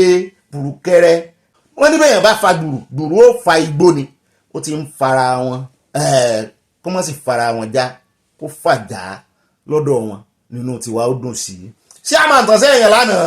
yí wátà kí ló kọ rẹ̀ Jọ́sìn Plateau àwọn ará Plateau inú wọn ti ẹ̀ ń dùn ayọ̀ wọn kò mọ́ lẹ́ẹ̀mọ̀ nǹkan kan wọ́n ní kí n sọ lóṣèlú wọ́n ní kò mọ nǹkan kan nípa òṣèlú ìyẹn National Publicity Secretary àwọn ẹgbẹ́ APC ló tú kẹ̀kẹ́ ọ̀rọ̀ ìgbà tó wá sọ̀rọ̀ débì kan náà ọmọ Nàìjíríà bá gbà lẹ́nu àmọ́rọ̀ rẹ̀ wá ìgbà tó sọ̀rọ̀ débì kan náà ọmọ Nàìjíríà bá gbà mọ́ lẹ́nu wípé ẹrù pa àmọ́ àṣírí yín ni ládùúrú gbogbo kọ̀ríkúlọ̀mù ẹ̀ tó kà lẹ́yìn gbogbo kọ̀ríkúlọ̀mù vital A rẹ̀ pé ó sọ nǹkan kan mọ́ ó ti ṣe INEC rí kọmíṣánná REC ni nínú INEC professor ní bàbá yìí kan tó fi jẹ mínísítà lóòótọ́ ẹ̀ ń sọ pé kò mọ̀ ń pa òṣèlú ṣùgbọ́n ìrọ́lẹ̀ ń pa ẹ̀ mọ́ sọ fún wa pé kò mọ̀ ń pa òṣèlú ẹni tó ti jẹ REC kọmíṣánná odidi kọmíṣánná ní INEC òun lẹ wá fi ṣe national chairman pé ẹ ti mọ̀ wípé ọ̀rọ̀ ń bọ́rọ̀ bọ̀ egun aláre pé wọ́n fẹ́ yan ọmọ Nàìjíríà jẹ rèé o òun náà sì ti sọ̀rọ̀ à ń lọ sórí ọ̀rọ̀ rẹ̀ báyìí ó sọ̀rọ̀ kan Kwakwanso tá a mú wá fún yín lánàá Kwakwanso ra Àbújá òun náà sọnú ọ̀rọ̀ rẹ̀ pé nígbà tó ń ta Àbújá bọ̀ kò tí ẹ̀ sọ pé òun lọ sí Aso Rock tí wọ́n gbọ́ alámọ̀pá Aso Rock ló lọ ó sì ti dé a ní ọ̀rọ̀ wọn ò wọ̀ ń tó mu dé láti wá máa sọ̀rọ̀ tún máa talu ààrẹ Tinubu pé wọ́n rántí àwọn Haúsá pé wọ́n fìyà jẹ àwọn ó mọ̀ sọ pé òun fẹ́ advice federal government ni ó sọ lánàá ṣùgbọ́n lónìí báyìí ó ń jọ bí ẹni wípé ní tí ń dájà alẹ́ láàrin wọn ó ti yanjú báyìí bóyá yóò wá padà àwọn kan náà ń kọ script fúnra wọn ni pé gbogbo ọ̀rọ̀ tó sọ lánàá yẹn pé yẹn ò dìfá pé from n táwọn ń gbọ́ àti gbogbo permutation táwọn ń ṣe wọ́n lóun láàrẹ Tinubu máa fẹ́ lò láti ṣe igbákejì ní 2027 wọ́n ní kì í ṣe Sẹ̀tìmá wọ́n ní Sẹ̀tìmá náà ti mọ̀ mo ní ibẹ̀ nu ọjọ́ mẹ́ta ìná jáde wípé yẹ fi Sẹ̀tìmá lẹ̀ wọ́n ní wọ́n lè filẹ̀ wọ́n ní ibi táàrẹ Tinubu fẹ́ kọjú sí yẹn because táàrẹ Tinubu ò bá ṣe Kánò dáadáa wọ́n ní wọ́n máa lù sí bẹ́ẹ̀ NNPP ló sì ń rúùlù Kánò Kwakwanso ní ìṣàkóso bẹ̀ yẹn wà lọ́wọ́ rẹ̀ mo ní Kwakwanso ti wá padà dé láti kìíní ó tún tanú àbùkù bá federal government wọn ni wọ́n ń kọ script ní ibẹ̀ náà ni chairman àwọn tó ṣẹ̀ dé báyìí ló bá ganu sí máìkì pé kán má wọ̀rí pé ilẹ̀kùn àwọn ṣí sílẹ̀ gbala ó ṣí sílẹ̀ gbalaja pé Kwakwanso is welcome ni àmọ́ àtẹ̀wọ̀ ọ̀rọ̀ rẹ̀ síbẹ̀ náà ló lóun ò ní fojúlẹ̀ òun ò ní ojú òun ò lè ní ìsinyìí òun ti kúrò nípò mínísítà o òun ti di chairman APC o mo ló ti dá abẹ́ òun náà ti ń fi ohun lè sọ̀rọ̀ àmọ́rọ̀ rẹ̀ bọ̀ lónìí bàbá kò ń bẹ àṣàrẹ́yà lọ́sùn lórí ọ̀rọ̀ gómìnà wọn látànà tán ti sọ̀rọ̀ báyìí wípé àwọn ti endorse ìyẹn PDP lọ́sùn pọ́n ti endorse Tinubu làwọn èèyàn ti ń pariwo wọ́n ti ń kígbe lé wọn lórí gbàgbòs lọ́tún lósì wọ́n ní abálájọ tán ṣe yẹ̀yẹ́ rẹ̀ tí wọ́n ṣe gbà sínú ẹgbẹ́ wọn second option náà tí ọ̀ sí báyìí wọ́n lé ọ̀dànù nú ẹgbẹ́ wọn. ibẹ̀ ni bàbá olùgbèjà wọn bí wọ́n ní bí dàda ò lè jà ó ní bàbá tó gbójú kì í ṣàbúrò lélẹ́yìn nísìn Oyinlọ́lá bàbá àṣàlẹ̀ wọn ní PDP náà bá ní ẹ̀fọ́n láàyè Bádélékè ò bá lè sọ̀rọ̀ ẹnu rẹ̀ tán àwọn ó gbà sí ẹ̀ sí àwọn ó bá sọ wọ́n bá ń bi wọn wípé kílẹ̀ ń wá kiri ṣé bẹ́ẹ̀ ilẹ̀ ní defect bó ní ẹgbẹ́ ó sì mọ̀ rè endorse presidential ṣe dúró de presidential aspirant tí wọ́n ní àwọn ọmọ táwọn ń ṣe kí nǹkan mọ́ bá lè dandan lọ́sùn ni wọ́n lọ́mọ ọwọ́ làwọn ọmọ àgbékọ́rùn lọ sóko wọ́n láyé ìyàtọ̀ wà láàrin lizard aláǹgbá àti crocodile ọ̀nì wọ́n ní ìyàtọ̀ wà wọ́n ní bẹ́ẹ̀ bá gbé wọn méjèèjì wọ́n náà fìrù jọra wọn bẹ́ẹ̀ bá rí wọn mo ní ta ní òrì irú lizard tí ò ní mọ̀ pé àfi tó bá yẹn láàjì ẹ̀ tó bá gbé sórí tẹ́mù mo ní ta ní òrì irú lizard tí ò ní mọ̀ pé lizard lè ta ní òrì irú nínú òru ọ̀nì tó jẹ́ crocodile gan wọ́n lè yọ 1000 lizard ńbẹ̀ wọ́n ní wọ́n ṣàjọra mo ní lóòótọ́ ni ṣùgbọ́n bẹ́ẹ̀ bá jọ gbé wọn wọ́n náà wú ojúra wọn lọ mo ní scale lè jà bẹ́ẹ̀ bá gbé ọ̀nì sórí scale tí ó gba lizard wọ́n ní tó dífá nìyẹn wípé àwọn ò lè fi ara àwọn wé èkó wọ́n ní táwọn ò bá ṣe in alignment pẹ̀lú ìjọba òkè federal pé tí nǹkan kan bá lọ mẹ́ẹ̀ nítorí ṣe fèkó lọ́jọ́ sí lábẹ́ ìṣèjọba Ọbásanjọ́ pé tí wọ́n bá lọ release allocation fáwọn pé yóò le Èkó lè do without allocation ṣùgbọ́n Ọ̀ṣun ò lè do without allocation mo ní ó ti ẹ̀dá ẹ wá sóòótọ́ àwọn kan náà tún di wọn síta mo ní tẹ́lẹ̀ nǹkan ńgbà tán generate kí ni ìjọba yín ṣe láti generate revenue fúnra wọn tẹ́yìn náà fi lè sọ wípé ẹ tó tán àwọn ìpínlẹ̀ gan-an challenge tó yẹ kán fáwọn ìpínlẹ̀ ẹni àtàwọn gómìnà wípé ẹ̀yin náà dúró déédéé ẹ tó tán kò sí nǹkan kan tẹ́ ń ṣe àwọn ọmọ yín náà wà ní diaspora kò sí nǹkan ẹ̀kan ṣèjọba ẹ̀kan kówó jẹ àwọn tó yẹ kó ràn yín lọ́wọ́ ẹ pé ìpè sí ẹ ibi tó yẹ kẹ́ ẹ fẹnu sí ẹ fẹnu sí ẹ wá ń bẹ̀rù ní ìsìn pé bẹ́ẹ̀yàn ò bá defect kó endorse option méjì tán fáwọn olóṣèlú Nàìjíríà ní ìsìn bó o bá ti di o tún wá ń complain ẹ lẹ́nu ọ̀rọ̀ náà ẹ tún wá ń complain pé wọ́n ń fagídí tìpátìkúùkù kó àwọn ọmọ yín transco àwọn láti inú ẹgbẹ́ yín sẹ́gbẹ́ tiwọn ńgbà tẹ́yìn olórí gan tẹ́yìn endorse olórí ẹgbẹ́ ẹlòmíì bó o náà ṣe ní wọ pé ńgbà tẹ́ ti endorse the same thing endorsement náà ni defection tó o bá wá lè defect Nàìjíríà ní ìsìn endorse àìjẹ́ bẹ́ẹ̀ mọ́ retí allocation tí bàbá Oyinlọ́lá ń sọnù à ń bọ̀ mbẹ́ àmọ̀ràn wọn wá o yóò yí a dáadáa bàbá kó mbẹ́ a wà sáré dé ọ̀dọ̀ ìkan nínú àwọn ọmọ ẹgbẹ́ APC lọ́sùn náà ló náà bá kó ọ̀rọ̀ dálẹ̀ ló ń kó pàṣán ọ̀rọ̀ bo Adeleke àti sọ fún yé jó kiri mọ́ oníjó sọnù oníjó yà ó sì fílẹ̀ ó láwọn ò lè gbarú ẹ̀nu ẹgbẹ́ àwọn ó ní liability ni mo ní àwọn tá a sàkàntìn liability yí a dáadáa ó lè mọ yí àwọn tí ó sàkàntìn mo mọ ìrùn ò lẹ́ẹ̀mọ̀ túmọ̀ liability o ṣùgbọ́n ìtumọ̀ ẹ̀ gangan that is the negative side of the balance sheet bẹ́ẹ̀ bá fẹ́ prepare balance sheet inú accounting lórí dúkìá kí ló ní kí ló ní kí ló gbèsè kí ló jẹ nínú àwọn dúkìá tó lò ní ó yáwó ń báǹkì ó fi kọ́lé wàá rò pé wọ́n ló ní dúkìá báwọn náà irọ́ ó dàbí àwa tá à ń ra lé lóyìn bó tá à ń ṣe mọ́gẹ́ẹ̀jì ni a láti ra lé wọ́n sì mọ̀ pé bóyá bíi 20 or 30% la kó lẹ̀ ìjọba ní sanwó yòókù àbí báńkì nídìí èyí wọ́n ní bó ṣe rí nù liability oníkálukú wọ́n ní liability ní gómìnà ìpínlẹ̀ Ọ̀ṣun wọ́n lóun ló jẹ́ nínú ẹgbẹ́ òṣèlú APC wọ́n ní kò ní láárí kankan tó fẹ́ ṣe fún un àbọ̀ ń bẹ̀ wọ́n sọ̀rọ̀ dàálẹ̀ bàbá kò ń bẹ̀ tán á wà dé ọ̀dọ̀ àdọ̀dọ̀ labour kì í ṣẹgbẹ́ labour kì í ṣẹgbẹ́ òṣèlú ẹgbẹ́ òṣìṣẹ́ níbi tá a ti rí ìpàdé kan ó ṣòṣò rere díẹ̀ mo ṣe ń wo yìí wọ́n pàdé chairman committee fún local content wọ́n ló ti ẹ̀dá gbogbo ọ̀rọ̀ tá à ń gbọ́ lórí ọ̀rọ̀ local content àwọn ilé ìgbìmọ̀ asòfin house of rep náà sọ̀rọ̀ lánàá wọ́n ti lọ rìsẹ̀sán báyìí o wọ́n ní àwọn fẹ́ ṣòfin tí ò ní jẹ́ káwọn olórí àtàwọn ọmọ pàápàá jùlọ àwọn ọmọ olórí tó ń ṣiṣẹ́ lábẹ́ ìṣèjọba pé kán yé lọ school private mọ́ báyìí ẹni tó wá jẹ́ chairman committee ẹ̀sìn mọ̀ pé Natasha ló wà ń bẹ̀ tẹ́lẹ̀ kó tó di pé wọ́n ní kó lọ ọ̀rọ̀ kúnlé wọ́n gba chairman yẹn lọ́wọ́ rẹ̀ ẹni tó wá fi síbẹ̀ ní ìsìn ní wá ń lọ káàkiri ó wá dé ọ̀dọ̀ àwọn ẹgbẹ́ labour ẹgbẹ́ òṣìṣẹ́ ó wá fi dán lójú wípé gbogbo bí wọ́n ti kófìrí pọ́n ti dá ẹ̀rọ ayélujára wẹ́bsáìtì kan lẹ̀ portal pé kán ṣàwámọ̀ ṣòfófó whistleblowing wọ́n ní kán mọ̀ wọ́rí àwọn ò ní tún àṣírí wọn wọ́n ní ṣùgbọ́n kán wá mọ̀ ṣòfófó pé ẹni tí ọwọ́ bá bà pé yóò jẹ́ yẹn rẹ̀ ń súnmọ́ ní ìhàlẹ̀ ṣùgbọ́n mo ní kọ́ ọmọ Nàìjíríà náà try ẹ̀ wò pàápàá jùlọ nígbà tí olórí ẹgbẹ́ òṣìṣẹ́ náà máa ganu sí máìkì yẹn Àjérò ó ní òótọ́ ni ìgbésẹ̀ tẹ́ gbé ìyàwó faramọ́ wípé bó o ní ọmọ Nàìjíríà àtọmọ òyìnbó àbọmọ Chinese tó wá àbọmọ Arab tó wá láti ìlú wọn nítorí pé ẹ̀gbọ́n rẹ̀ ló dá company lẹ̀ wọ́n wà á máa san bíi 2 million lóṣù fún àwọn ọmọ tán mọ nǹkan kan tó sì jẹ́ wípé brain àwọn ọmọ wa náà ń lò ń bì wọ́n wà á máa gbé 30,000 40,000 lóṣù lé àwọn ọmọ Nàìjíríà lọ́wọ́ láwọn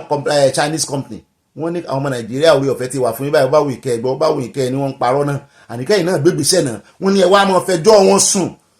wọ́n lọ́mọ Nàìjíríà tó bá wà ní ipò kan náà lẹ́bù kan náà pẹ̀lú ọmọ Chinese tàbí ọmọ Pakistan tàbí ọmọ Arab tàbí ọmọ ìlú òyìnbó kankan tó jẹ́ expatriate tó wà Nàìjíríà tẹ́jọ́ ń ṣiṣẹ́ pàápàá jùlọ ẹ̀yin tẹ́ wà ń Shell wọ́n ní kẹ́ wá máa fẹjọ́ sùn ṣùgbọ́n èmi ní wọ́n gbọ́n wọ́n á kàn gbé contract wọ́n á kàn gbé kí ni wọ́n pè náà ní Nàìjíríà contract wọ́n á fi wọ́n sí contract staff wọ́n á kàn gbé contract staff kí nílé wọn lọ́wọ́ ni wọ́n ní employ wọn fully wọ́n ní ṣùgbọ́n bẹ́ẹ̀ bá ti kófìrí bóyá wọ́n tó jẹ́ secretary nínú iléeṣẹ́ kan tóyìnbó kan náà jẹ́ secretary tán wá san 50 million fóun lóṣù tán san 10 million fún wọn lóṣù wọ́n ní kó wá ṣòfófó àyàbá ní ọ̀gá mi ṣé èèyàn lè lọ ṣòfófó àwọn politician tán lọ ń gba ìtọ́jú ìlera wọn lókè òkun náà mo ní àtúráyẹ̀wò bí ó bá ṣiṣẹ́ à ń bọ̀ ń bẹ́ẹ̀ lónìí náà ni kò ní dọ̀là bàbá wa kú òun bẹ́ẹ̀ á wà sáré dé ọ̀rọ̀ Endsars wọ́n ní ilé ẹjọ́ pa láṣẹ pé kí iléeṣẹ́ ọlọ́pàá san mílíọ̀nù 10 náírà fún àwọn olùwọ́de Endsars máa òkè ro ẹjọ́ wo lélẹ̀ san dájọ́ ni ṣé wọ́n ti dá iléeṣẹ́ ọlọ́pàá lẹ́bi ni ṣé owó ẹ̀mí náà nìkan san ní 10 million naira à ń bọ̀ ń bẹ́ o èmi ò mọ̀ pé ẹjọ́ wà nílé ẹjọ́ o ẹjọ́ tó bá dá tán fi arrive sí kìíní torí ẹjọ́ tó tiẹ̀ ń dá láwọn judiciary Nàìjíríà lẹ́nu ọjọ́ mẹ́ta ó ṣe ní kàyéfì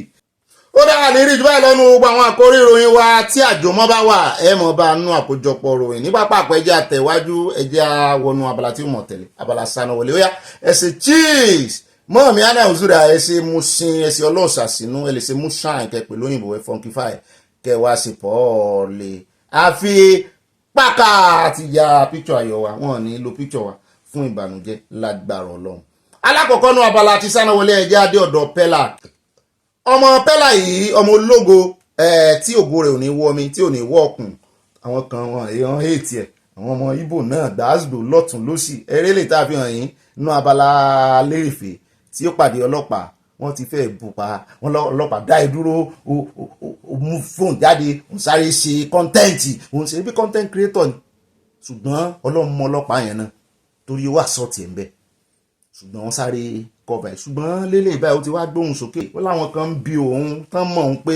inú ìdílé mùsùlùmí náà bí òun sí tẹ́lẹ̀ pé ó ti wá di kìrìsìtẹ́nì kí ló dé tó fi di kìrìsìtẹ́nì lọ́wọ́ kan ó sà ti sọ ohun tó ṣẹlẹ̀ nígbà náà máa ń nà á jù ó ti wá gbóhùn sókè ó ní ìlú bàrà àtàwọn ń lu òun nígbà tó ń lọ lé kéwú ó ní òun ló jẹ́ kó ń sá tó ń pa ẹ̀sìn ìdàwó náà mùsùlùmí bá tún kò tí í wọ́n ní ṣùgbọ́n orúkọ tó ń jẹ́ Habib ló kọ rẹ̀ olórúkọ wèrè olórin Habib ló náà jẹ́ Pella Hamzat wọ́n ní ó ti sọ wípé kì í ṣe ẹlẹ́sìn mùsùlùmí mọ́ pé ẹlẹ́sìn kìrìsìtẹ́nì lòun ó ní láti kékeré ni ọkùnrin ti ṣí kúrò nínú ẹ̀sìn Islam sí ẹ̀sìn kìrìsìtẹ́nì lẹ́yìn ìṣẹ̀lẹ̀ kan lọ́pọ̀ ọdún sẹ́yìn Pella ló sọ̀rọ̀ yìí lásìkò tó ń bá àwọn olólùfẹ́ rẹ̀ sọ̀rọ̀ lórí ayélujára tí ọ̀kan nínú wọn pè é ní mùsùlùmí ó lóun ìṣe mùsùlùmí ó ní mi ò kí ń ṣe mùsùlùmí ọmọlẹ́yìn Kristi ni mí lẹ́yìn náà ló ṣàlàyé èrèdí àtìgbà tó kó òun ẹ̀sìn mùsùlùmí ẹ bá ń tẹ̀sí lágbára ẹ jẹ́ agbọ́rọ̀ lẹ́nu rẹ̀. Who's not be and this boy na Muslim? I'm not a Muslim. I'm a Christian, well Christian. I church I go well. Muslim, man. Let me tell you why I don't do Muslim again. When I do Muslim, they carry cane, they flog my bottom, they come and carry me from out, they take me to they come finish my yash. I say, Jesus, I'm coming to you. I leave them. I go, they deal with me, oh. Now I stop them. I don't go again. But I like Muslim and I like Christian too. But you see that beat wey that far try that time. He dey for. Òun náà lẹ ti gbọ́ yẹn o, ṣùgbọ́n àwọn oníjàgídíjàgan àwọn ọ̀nfọ́lò rẹ̀ ní ẹ lọ ọ̀nfọ́lò rẹ̀ agídí payé yín run ẹ lọ ọ̀nfọ́lò rẹ̀ kí ló dé ṣé torí ẹ̀sìn lẹ fi fọ́lò ẹ̀ tẹ́lẹ̀ ọmọ ológo bó ṣe ń rí challenges sí lọmọ yẹn ń gòkè sí ẹ lọ gbogbo àwọn oníjàgídíjàgan tó ń sọ pé àwọn ọ̀nfọ́lò ẹ̀ ni o kò kú tanu àbùkù báyìí ọ̀rọ̀ ló débẹ̀ èèyàn kan ló bí ló pè pé mùsùlùmí ni ọ́ kì í sọ̀rọ̀ mùsùlùmí náà ń ṣe àwàdà lọ́mọ ọlọ́mọ ń ṣe ìwọ ló rè é bí pé ṣé ìṣe mùsùlùmí mọ́ ni ó sì òun ìṣe mùsùlùmí mọ́ òun ti di ẹlẹ́sìn kìrìsìtẹ́nì àti ìgbà náà báyìí wọ́n ti kó ti ọmọ ọlọ́mọ ẹ̀rọ ògùn ẹ̀ ṣe ibo ṣètì lórí ọmọ yẹn bẹ́yìn Yorùbá tẹ́ ẹ jẹ́ mùsùlùmí náà bẹ́ẹ̀ bá tún kó tì í Ọlọ́run ó kó tì yín ẹ̀yin tẹ́ ẹ jó níjàgídíjàgan tẹ́ fẹ́ kó ti ọmọ yẹn torí pé ó lóun fẹ́ kí ló dé náà ìfẹ́ gbọ́ ṣètì pé èèyàn fẹ́ sí mùsùlùmí lẹ̀ àwọn kìrìsìtẹ́nì tẹ́ àwọn bá sì fẹ́ sí kìrìsìtẹ́nì lẹ̀ àìsọ̀rọ̀ bọ́ Ọlọ́run ṣe ibi tọ́lọ́run darí rẹ̀ sínú àìmọye wọn tó tún máa tanu bá kìrìsìtẹ́nì wọ́n níṣẹ̀ṣẹ̀ ló ti ẹ̀kan mọ́ bínú jù àwọn là ń gba àwọn ọmọ wọn náà ń ta catapult sínú kìrìsìtẹ́nì àti mùsùlùmí jù wọ́n ti wá dọ́dọ̀ tí yín báyìí wàhálà ó so ó lè ẹjá pọ̀ mẹ́gàrí ẹjá wá lọ sí inú ìròyìn tí ó mọ̀ tẹ̀lé nínú abala sánáwọlé ó dáa nínú ìròyìn sánáwọlé tí ó mọ̀ tẹ̀lé ẹjá sáré débà ẹ̀ sá ẹran tí ọlọ́pàá kan tán fún bribe lọ́jọ́ sí tí ó gbà á ẹ wò ó bá a bá ń sọ̀rọ̀ ọlọ́pàá ò dá bá a bá rí kan àbí méjì àbí mẹ́ta ó lè le díẹ̀ láti rí wọn bá a bá rí wọn pé wọ́n ń sòótọ́ ẹjẹ́ a máa celebrate wọn o nígbà tí bàbá Sunday Igboho lọ létí mo rí àwọn ọlọ́pàá tán gáìdì wọn báyìí àní àwọn èèyàn fẹ́ forí sọlẹ̀ inú ń bí àwọn kan ebe ní ọlọ́pàá òmùn ebe ọlọ́pàá ní gáìdì ìran kan ẹ̀tanú ìlara ní ọ̀pá yín ọmọ ológo tó tún nípè tó lọ́run ránṣẹ́ ẹ mọ́ fi wé o àwa tá a mọ́ bẹ̀rù fún ìgbà kan náà pé àbá Sunday ẹ rọra o àwa gan-an a ti fi òun àtọlọ́run lẹ̀ pé Ọlọ́run ti ń darí ẹ̀ kò ní í sì darí àdúrà wa ló nídìí bọ̀dà Sunday àdúrà wa ló nídìí gan-an kò rán èèyàn kankan bí ó bá gbé gbèsè rẹ̀ báyìí yóò gbé lákọni rìn ìfẹ́ èèyàn ńlá ni o àwa la kàn torí pé ó kàn tó bá jókòó jẹ́ rẹ̀ tí tó dára tó ra ń ṣòṣèlú àwọn olóṣèlú rẹ̀ tán ra ń bára wọn ṣe jẹ́jẹ́ ó náà ní ìsìn bóyá ẹ̀mọ́ yóò wà lára orúkọ tẹ́fẹ̀ẹ́ dìbò fún bẹ́ẹ̀ ni ẹ ń bá sáàbù ọ̀gá rẹ̀ dáadáa bí ọmọ Ìgbò ni yóò wà lára orúkọ tẹ́fẹ̀ẹ́ dìbò fún ẹjá lọ Bayelsa ìkànnà àwọn ọlọ́pàá tó ṣe dáadáa gómìnà wọn bá mú jáde wípé olóòótọ́ nìwọ tó nílé olóhùn ò nílé onímọ́tò tó fi ń fẹsẹ̀ rìn olóhùn ò ní ó dáa áfún lé látòní lọ ó donílé lórí ó donímọ́tò nù ló náà bẹ́rí sàn mú ló dáa tèmi náà bá rí ibi téèyàn ti jèrè òótọ́ kó lóòótọ́ tó jèrè onírọ́ ó ti jèrè rẹpẹtẹ ṣùgbọ́n tí n bá kófìrí ibi tí olóòótọ́ ti ń jèrè òsìrú kọ́lọ̀ aṣọ tó lè wọ̀ ìṣọlọ́pàá ìṣe àmì bá a ṣe ń sọ̀rọ̀ gbá CDS wọn ìtó náà bá a bá rí àmì inú wọn tó sòótọ́ àmọ́ bẹ́rẹ̀ abẹ́rẹ́sà àtẹ̀sán wà sọ́jà kékeré àwa ń kilẹ̀ fún. ó yára ń tẹ̀sílẹ̀ abára ẹja gbọ́rọ̀ lẹ́nu gómìnà yẹn. But because he was well brought up, because he knows that a good name is better than riches, he rejected the money that he does not have. And today, he has a good name. And I've done this so that other police officers will also take a cue from their colleague, SP Sentome Obi, not only in Bayelsa, but across our country. I want to use this opportunity to thank the governor, His Excellency, who have found it worthy to bring the son who has acquired some laurels in a place where good habit is not associated with so much. So as a celebration, we will continue to do the best we can Sentomi's act of integrity dates back to 2024, when as head of a financial crimes unit in 2016, he rejected a $17,000 bribe from 3 suspects, an act that earned him the Inspector General Police Officer of the Year award. ó dáa kéèyàn dúró lórí òtítọ́ àti òdodo náà lẹ́sìn rí yẹn èrè òtítọ́ nìyẹn ó kàn jẹ́ wípé olótìtọ́ ìsábà rere ìmọ̀ pẹ́ díẹ̀ ẹ jẹ́ wá kó mẹ́ẹ̀já sáré dé ọ̀dọ̀ bọ̀dá Yẹmí Sọ́ládé ọ̀rọ̀ tán sọ láìpẹ́ yìí amúròyìn yẹn wá fún yín tán sọ wípé àwọn ọmọ Yorùbá ni wọ́n ló yẹ kán mọ́ fún kírẹ́dìtì jù pé ọ̀pọ̀lọpọ̀ wa àìkàn ń tá a bá ń ṣe àìlákọọ́lẹ̀ rẹ̀ àti wípé àwa ìranjú mọ́ wípé ká mọ́ dúró de pé kéèyàn kan yìn wá àmọ́ kọjú mọ́ sẹ́ni pé báwọn ṣe wáyé àwọn ṣáájú Peter Edoche àgbà ọ̀jẹ̀ nínú àwọn eléré náà nílẹ̀ Ìgbò wọn náà ṣáájú ẹ̀ bẹ̀rẹ̀ eré bẹ́ẹ̀ náà ni wọ́n fi àpẹẹrẹ sí ọdún tó bẹ̀rẹ̀ eré wọ́n ní lóòótọ́ àwọn làwọn jẹ́ youngest ńgbà náà youngest African actor wọ́n ní 1977 first act 77 wọ́n ní ọ̀nà ti jìnnà wọ́n dẹ̀ sí act dòní bó ti ẹ̀ jẹ́ wípé wọn ì sábà fọn rere ara wọn ṣùgbọ́n àkó ti tó báyìí wọ́n ṣe parọ́ ṣùgbọ́n àwọn Ìgbò ti wá gbà á bí ẹni gbàgbọ́ ò tí ẹ gbọ́ sí pé èèyàn fi kékeré bẹ̀rẹ̀ nǹkan àtẹni tó fi àgbà bẹ̀rẹ̀ Peter Edoche ò fi àgbàlagbà bẹ̀rẹ̀ ó náà ti pẹ́ ń bẹ̀ lóòótọ́ ṣùgbọ́n pọ̀lọpọ̀ àwọn tẹ́ ẹ rí yẹn wọ́n fi àgbà bẹ̀rẹ̀ ìmí inú wọn gan ti dàgbà débì kan tó yẹ pé róòlù tán play ń gbà náà róòlù àgbàlagbà ní sẹ́ẹ̀ lè fi irú ọmọ àṣìṣì kan báyìí ó dàpọ̀ ọmọ àjírẹ́bí ni ọmọ bọ́ yẹn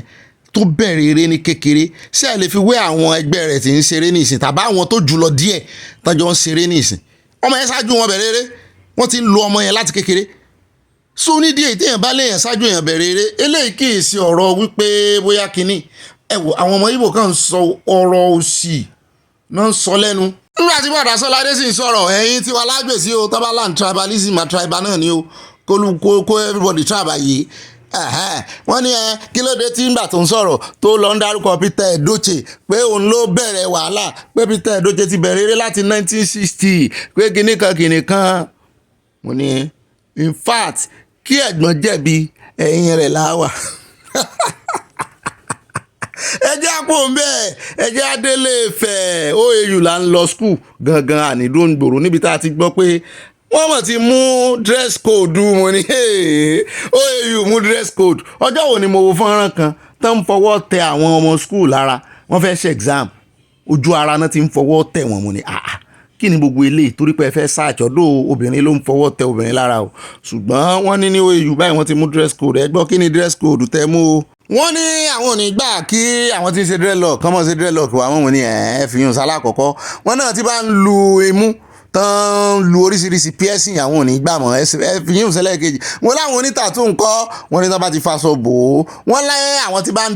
ń kọ́ lọ́rùn wọ́n láwọn ò ní gbà mọ́ wọ́n ní ìtọ́jú ìtọ́mú tó bá ti heavy jù tó bá ti pọ̀ jù wọ́n láwọn ò ní gbà wọ́n ní pàápàá jù lọ àwọn Ṣàngó àwọn ọkùnrin tí máa ń dirun wọ́n lẹ́ẹ̀ lè gbé wọ school àwọn ọmọ wọn ní dress code ti fẹ́ wà báyìí mú láyé mi o kí ni school wà ń bí náà lọ́mọ secondary school gan lè sọ tí ó wọ̀ òdó ọ̀hán náà moderately o kì í ṣe pé ọwọ́ wọ̀kú wọ̀ mọ̀ pé wọ́n lu etí wọ́n ṣe tó bá jẹ́ culture wọn kọ́ multilingual ló wà ń bí náà ẹ wo àwọn India máa ń lu etí culture wọn ni ẹ wà nítorí pé wọ́n fẹ́ lọ school wọn ní lu etí irú kí leléyìí náà ṣé gbogbo this is not ntó ayé kan kọ̀ọ̀kan leléyìí sìn agídí ibi tí Nàìjíríà ti rí wàhálà èrè o ẹ mọ lọ ṣọ́ọ̀ṣì religion nìkan ló lè tún ọmọ ṣe àìmọye àwọn ọmọ wọn tán lọ ṣọ́ọ̀ṣì ní ìsìn tó jẹ́ pé òsì náà ń ṣe bí ẹran aṣẹ́wó tó bá dé ta báyìí ìmí ìtàn rò pé bóyá tán bàbá rẹ̀ ó rò pé òun lòun ó fà lé ọkọ rẹ̀ lọ́rùn àti ìfọwọ́ kan they play so àwa náà tá a sì ń sọ̀rọ̀ ìyá mọ́ tá a dánwò school táwọn bàbá wa ò mọ̀ táwọn òbí wa ò mọ̀ láwa gangan tá a dánwò school tán sì ń fojú ọmọ Jésù wò wá nígbà tá a bá dé kìnnì ebi nígbà tí Jésù tó yá wa náà ní Ọlọ́run kan wọnú ọkàn wa táwa náà kúkú gbà ọmọdé ò lè mọ̀ sọmọdé táìmù tó máa fẹ́ dán nǹkan wò ẹ sì mọ̀ pé ọ̀pọ̀lọpọ̀ gbà skul ni wọ́n bá wọn ṣùgbọ́n lọ́rọ̀ kan àwọn management wa dáhùn o wípé ń tẹ́ rí yẹn o pé àwọn sì highlight ẹ̀ ní orí list ló wà greatest of the greatest Ifẹ̀ wọ́n láwọn ò tí ì take decision tó bá take decision wọn láwọn ò jẹ́ kẹ́ ẹ mọ̀ ṣùgbọ́n àwọn ọmọ school wa sọ fún wọn pé decision ọ̀rọ̀ wo lẹ fẹ́ take gbogbo ń tẹ́ kọ́lẹ̀ yìí gan-an kò tí ẹ̀ yẹ kó dórí list tó bá wọkùnrin ó lè ṣerun kí ló dé tẹ́ ẹ máa ní kò ṣe lè ṣerun tó bá jẹ́ Ṣàngó náà ń bọ́ nílé wọn gọ́ àti wípé gbogbo bí tá àti ẹ̀ ti rí àwọn culture yìí gan-an ṣé bí èèyàn kan ló bẹ̀rẹ̀ rẹ̀ pé obìnrin ní kó máa ṣerun kó máa dirun ọkùnrin kó máa gẹrun ebe èèyàn kan ló bẹ̀rẹ̀ bẹ́ẹ̀ bá dé lóyìnbó ìmí ìgan ó ti kọjá lẹ́gbẹ̀ẹ́ yín kẹ́ tó mọ̀ pọ́kùnrin ni pẹ̀lú bó ṣe páàkì irun ẹ̀ tí irun ẹ̀ gùn ju tóbìnrin lọ kí ni gbogbo ilé iṣẹ́ yẹn ló máa jẹ́ kí ọmọ soríire àwọn wọn mú orí gbóná gbogbo àwọn mo ti rí àwọn ọmọ tí ń mu ìmukímu tó jẹ́ wípé wọ́n sì ní lo gbogbo kí ni wọ́n ṣe tattoo wọ́n lu mú wọ́n nígbà tí mo wà ní school ẹni tó jẹ́ first man hitman àwọn ẹyẹ ẹ máa ro tán bá bomi sí lẹ́nu ẹ lè bá lẹ́nu ẹ lè kò ní jò bí tẹ́ ẹ bù sí náà lẹ́ẹ̀ ti bá bójú ẹ̀ ṣe tutù tó ó níwà tútù bí àdàbà tó bá rí tán ń àsọ̀tì obìnrin kò ní fagídí ṣe akọni ṣe lè ìdá tún máa preach fún yín òun sì ní number 1 hitman wọn. nídìí èyí ẹ wo ẹ fi egbò lẹ̀ ẹ wá ń palàpalàpà àwọn nǹkan báyìí kọ́ ló máa sọ pé kẹ́ instill kìíní sí discipline sínú ọmọ tó bá fẹ́ já ṣàmù kékeré ni ó ti sẹ̀nu ṣámúṣámú ìmúra náà ṣe kìíní lóòótọ́ òun ló fa wàhálà Endsars nígbà yẹn o wọ́n ní àwọn èèyàn ń ṣe dreadlock àwọn èèyàn ń ṣe ṣùgbọ́n àìmọye àwọn ọmọ tí ò ṣe dreadlock tó jẹ́ wípé wọ́n burú. ṣùgbọ́n kí lẹ́yìn rí sí èèyàn mi tó bá yá wọn tiẹ̀ wọ́n máa sọ aṣọ irú kọ́lọ̀ aṣọ tó máa wọ̀ ọ́ láyé institution tó sì jẹ́ ọmọ tó ti bàlágà tó ti lè make a choice. Ó dáa o eléyìí tójú sú èmi wọn pẹ̀lú ẹ̀ lè ṣẹlẹ̀ ní OAU o. ṣùgbọ́n àwọn kan tó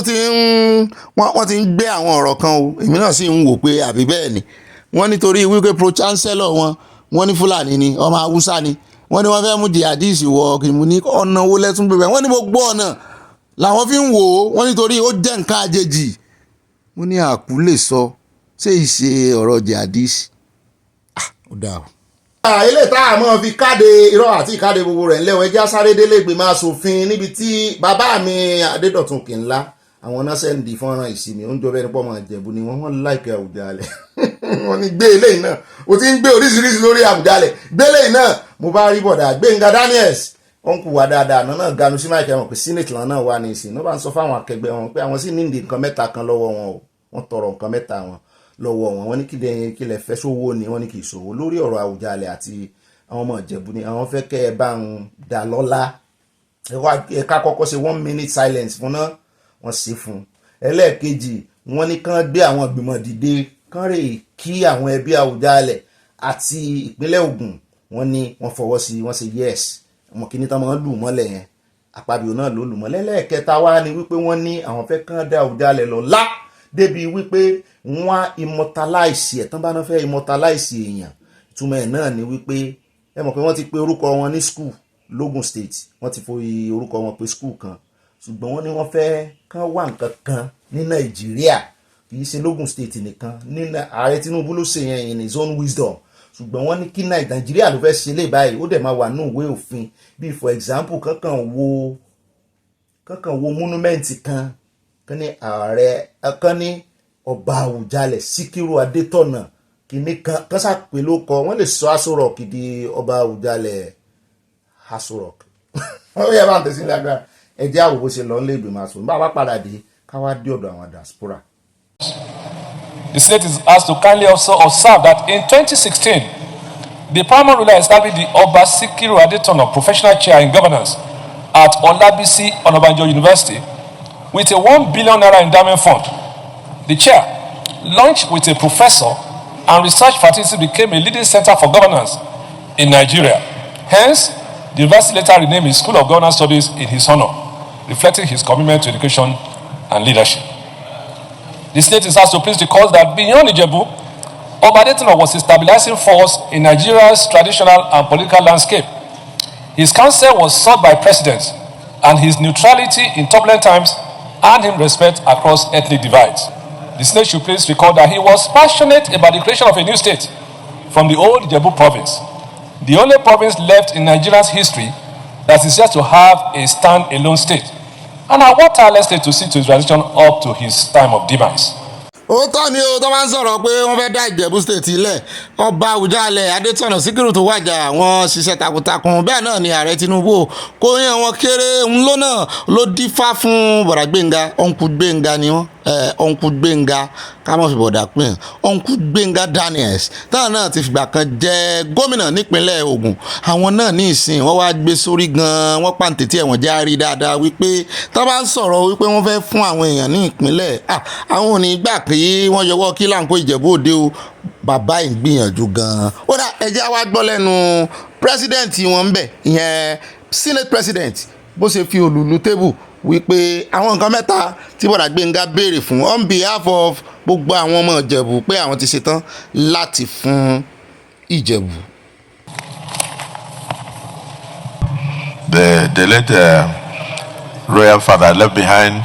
a lot of legacies and the longest reigning monarch in Nigeria. I can see that the motion is sponsored by almost all the senators of the Southwest, including some senators of the North, like the Senator Karimi, Steve in Kogi State. Even from the South, we have distinguished Senator Dixon and others. So let's say that yes, indeed, he lived a good life. He left behind many legacies, and his soul should rest in peace. But let's go to the prayers. Prayer 1, observe a minute silence in honor of the late Awujale of Ijebuland. Those in support of this prayer say aye. Those against say nay. The ayes have it. Prayer 2, send a high-powered delegation to condole with his family, the good people of Ijebuland, and the Ogun State government as a whole.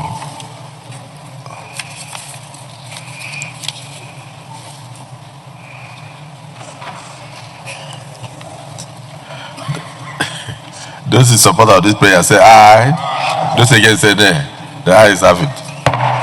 Prayer 3, urge the federal government to immortalize him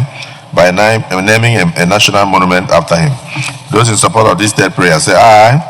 Those against say nay. The ayes have it. So I thank OGD for bringing this to the fore. We condole with the family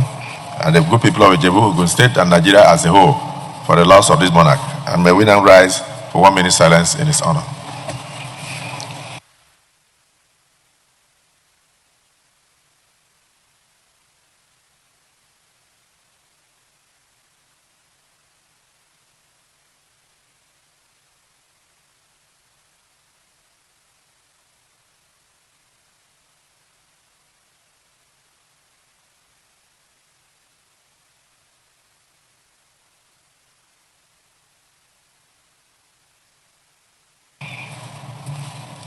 May the soul of Oba Sikiru Kayode Adetona Ogbagba Abotewele II of Ijebuland rest in perfect peace. ó dẹ káàbọ̀ padà ẹja lọ tààràtààrà sọ́dọ̀ àwọn diaspora kan mo ní awátàwà diaspora àmọ́ yìí kí ló kọ yín wọ́n ní nídò làyà ní ọ̀gá mi ṣe nídò táwọn máa ń la ní kékeré mo ní nídò náà ní mic wọ́n láwọn fẹ́ kí ilé ìgbìmọ̀ asòfin àtijọba Nàìjíríà kan make sure pé wọ́n pa orí pọ̀ wọ́n pàmò pọ̀ wípé àwọn táwọn wà ní diaspora náà fẹ́ máa dìbò ní wọ́n fẹ́ ṣàkóbá fún wọn nìyẹn diaspora ó dìbò wọ́n ní wọlé mọ́ forever and never wọ́n ní wọlé àwọn diaspora ó dìbò bá a bá dì ní o ìyẹn bá a bá tiẹ̀ dì rárá Tinubu wà wọlé lọ́wọ́ àwọn diaspora ẹ mọ̀ jà sọ bẹ́ẹ̀ o àwọn kan nífẹ̀ẹ́ Tinubu o lọ́rọ̀ kan wọ́n ṣàkóra wọn jọ wọ́n náà fẹ́ kan mọ́ fáwọn náà láàyè àti dìbò kan ṣe òfin ẹ̀mú ní láwọn tó jẹ́ wípé INEC wọ́n ní kan ṣe biomoda kan mọ́ ṣe electronic transfer of results wọ́n kọ̀ wọ́n ṣe gbogbo orí tán ti ṣe àlùdé àpadé tán ti fọwọ́ bò ó ìyẹn náà jókòó tì kẹ́ẹ̀kan transfer electronic wọ́n ti ẹ̀gbọ́n wọn ní lórí wẹ́bsáìtì wọn ní ìsìn wọ́n ní ìpínlẹ̀ kan tó ṣẹ̀ ṣe election wọ́n náà ti wipe gbogbo result kìíní wọn kó lórí wẹ́bsáìtì wọn pátápínlẹ̀ náà wọ́n á ní àwọn hackers wọn náà hack system wọn ṣé technology Nàìjíríà tó lè gbé ṣé wọ́n tiẹ̀ máa adopt ẹ̀ bá ń tẹ̀sí lábẹ́ ẹja wo àwọn ẹgbẹ́ diaspora tán waste time ara wọn. We are being treated as non-Nigerians because there's no way you can tell me I'm a Nigerian and I'm asking to vote. I'm asking that I need a vote. I need to vote for my own country if you said I'm a Nigerian. So National Assembly, please, all we are saying is we need to vote, we have to vote, and we have to be part of the system. It is time that we in diaspora, we living abroad, must vote. And again, you will be leaving a legacy. You will be remembered for it. You give us that opportunity to vote. We add value even though we are outside the country. And this is one of the things that will help us to unite. It brings unity in both in Nigeria and outside Nigeria. What we are asking for is for a section of the Constitution, Section 77, Subsection 2, to be amended to include those living abroad in the diaspora. ó náà lẹ́sìn báyìí ṣùgbọ́n nígbà tó ń dé National Assembly gẹ́gẹ́ bí wọ́n ṣe ṣe fún Natasha náà ṣe fún wọn náà bó ti jẹ́ pé wọ́n fi ọlọ́pàá wọ́n fi àráàsì àwọn ṣùgbọ́n wọ́n sílẹ̀kùn fún wọn wọ́n jẹ́ kán wọlé wọ́n níṣẹ́ ẹmú lẹ́tà dání lẹ́tà láfẹ́ ẹmú lẹ́tà ìwà mọ̀ ní àṣẹ ọmọ Nàìjíríà ò lẹ́tọ̀ọ́ àti wọ complex National Assembly ni wọ́n sá ti gba lẹ́tà lọ́wọ́ wọn láwọn ò wò bóyá hàn lè ṣe ṣùgbọ́n àwọn yẹn ẹ mọ̀ pé wọ́n ti ń lọ fún recession wọ́n ti ẹ̀ níjà fẹ́ bẹ́ẹ̀lẹ̀ láàrin ọ̀gá méjì ìyẹn ẹ̀wọ̀n jẹ́ àti confam ròyìn yẹn so a lè gbé. ayáríkì wọn ni wọ́n waste time ara wọn mọ́ wípé kán gbìyànjú mo ní ó dáa wọ ayá ìwọ náà lọ̀rọ̀ kan ìwọ náà wàá gbìyànjú ti ẹnu abala àwọn olólùfẹ́ wa abala comment section wàá gbé àwọn èèyàn adébẹ̀ pápápá àròjọ mùsùlùkùn. mo máa tún kí gbogbo ẹ̀yin olólùfẹ́ káàbọ̀ sínú abala yẹn abala comment section lónìí àyà ti lo filter lè rí kọ́mẹ́ǹtì tó ju 5 lines lọ èyí tó bá jù lọ ó fi síwájú lọ́hùn ó fún àwọn tó kọ 4-5 lines ní priority ó dá ẹjẹ́ àdọ́dọ̀ bá mi Jeremiah Baníṣọlá wọ́n ní ibà gẹ̀ẹ́sìn fọ́lé onírọ́kà fàtà ibà gbé wọn débẹ̀ wọ́n ní kí àwọn sójà fún wọn nílẹ̀ nínú báràkì wọn kò jù bá náà lọ ogun ló máa pa CDS àti Fúlàní lápapọ̀ wọ́n ní Ṣàngó àwa fọbalẹ̀ á pa Satan of Sokoto gangan. At Janet Adégbẹ̀dẹ wọ́n ní ó fẹ́ fi orúkọ Ìgbòho trend ní àgbàyà pọ̀ nílùú yẹn bàbá tó pera ẹ̀ ní wòlíì kì í ṣe bàbá wòlíì. At Mohammed Okas Jalo wọ́n ní ọ̀bẹ̀ni bọ́bí àwọn wòlíì èké àwọn pásítọ̀ tó ń mutí pẹ̀lú Jésù abẹ́ẹ̀rí àwọn wòlíì àfibìpa àríbìpa wọ́n ní àwọn jíò gan ni. At Mọ́mí Hannah Onsu wọ́n ní obì àti àyà Ọlọ́run yóò wà pẹ̀lú yín tọmọtọmọ mi. Iṣẹ́ yín yóò lérè láṣẹ Ọlọ́run ẹ kò ní ṣubú dànù lágbára Ọlọ́run Èdùmàrè Yorùbá Nation going back wọ́n tẹ lọ́ọ̀fì àti nǹkan panu ọ̀ràn máa ṣe pọ̀ lẹ́ẹ̀mẹrin. Mọ́ọ̀mí Endsars Victors-Court àwọn ní ọ̀bẹ̀ni Bobby ọkùnrin yìí kì í ṣe pastor he is a fake pastor. God did not call him. All those fake pastors, they are the only one. They are the one that they go about to say fake prophecy. Àwọn ẹ̀sìn mọ̀ kó fake prophecy jẹ gan. Tó bá ti fi ẹ̀rù sínú ẹ̀ tó fi dẹ́rù bà wọ́n. Abẹ́gbọ́n tí kìíní sọ nígbà náà ni. Ọba Solomoni tó ní tóun bá ti fẹ́ gbowó lọ́wọ́ àwọn ọmọ ìjọun ló mọ́ dẹ́rù bọ̀n. Lòun ó sọ fake prophecy fún wọn tí ó dẹ́rù bà wọ́n. At Stella Odele mọ́ mi ní ọ̀gbẹ́ni Bobby ẹ̀ka lẹ́ nǹkan tí mo sọ gan nìyẹn kí olóyè jẹ́ kí ojú wọn já torí àwọn olórí ti gbàbọ̀dé tí ìyàwó bá jẹ wọ́n kan súrákì Yorùbá ò ṣe é jà fún wọn tẹ lọ́ọ̀vù sí a. Mohammed Okas Jalo òun ní ọ̀gbẹ́ni Bobby ibà olóhùn iyọ̀ mò ń retí ìgbà tí ẹ ṣe rẹ́kọ́ọ̀dù orin òòdà Ọlọ́run ó tọ́ àsọ̀nà. At Bright Ligan, one of the army has embezzled the security money. Their solution is to force the Yoruba to give up their land. For them, practically impossible.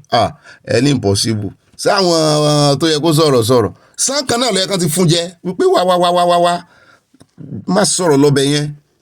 Wọ́n invite ẹ kó wá sọ̀rọ̀ lẹ́kọ̀ọ́ ni o. Inú Èkó yẹn náà ló ti ń tẹ̀ sí wọn lójú. Wọ́n ránṣẹ́ dé tòrutòru ni wọ́n bá rán yànṣẹ́ ẹrú wọ́n máa fi tọmọ jẹ ni. ẹjẹ́ àdọ́dọ̀ mọ́ mi fún mi lọ́lá Bello wọ́n yàn bẹ́ẹ̀ ni Bobby ọ̀rọ̀ àwọn darandaran yìí ti sú wa àfi kí Ọlọ́run gbà wá ọmọ Yorùbá o. sẹ́rí àwọn nǹkan kan wà tí ò tẹ́ kán bá Sunday Igboho jàjà lára sí tá bá ti rí wípé ọ̀tá àtàlélẹ́yìí ó fẹ́ kó gbọ́ ọmọ Nàìjíríà ni ìjẹkújẹ tẹ́ ń jẹ Sunday òní kẹ́ ẹ mọ́ jẹ ó tún béèrè ẹ̀tọ́ fún yín ni pé kágbára dọ́wọ́ ẹ̀yàn ọba wọ́n á gbẹnu dákẹ́ báyìí wọ́n á máa wò ní ẹ̀rù tí wọ́n sì láwọn gbé nǹkan ẹ̀rù sára ẹ̀rù sì ń bà wọ́n náà.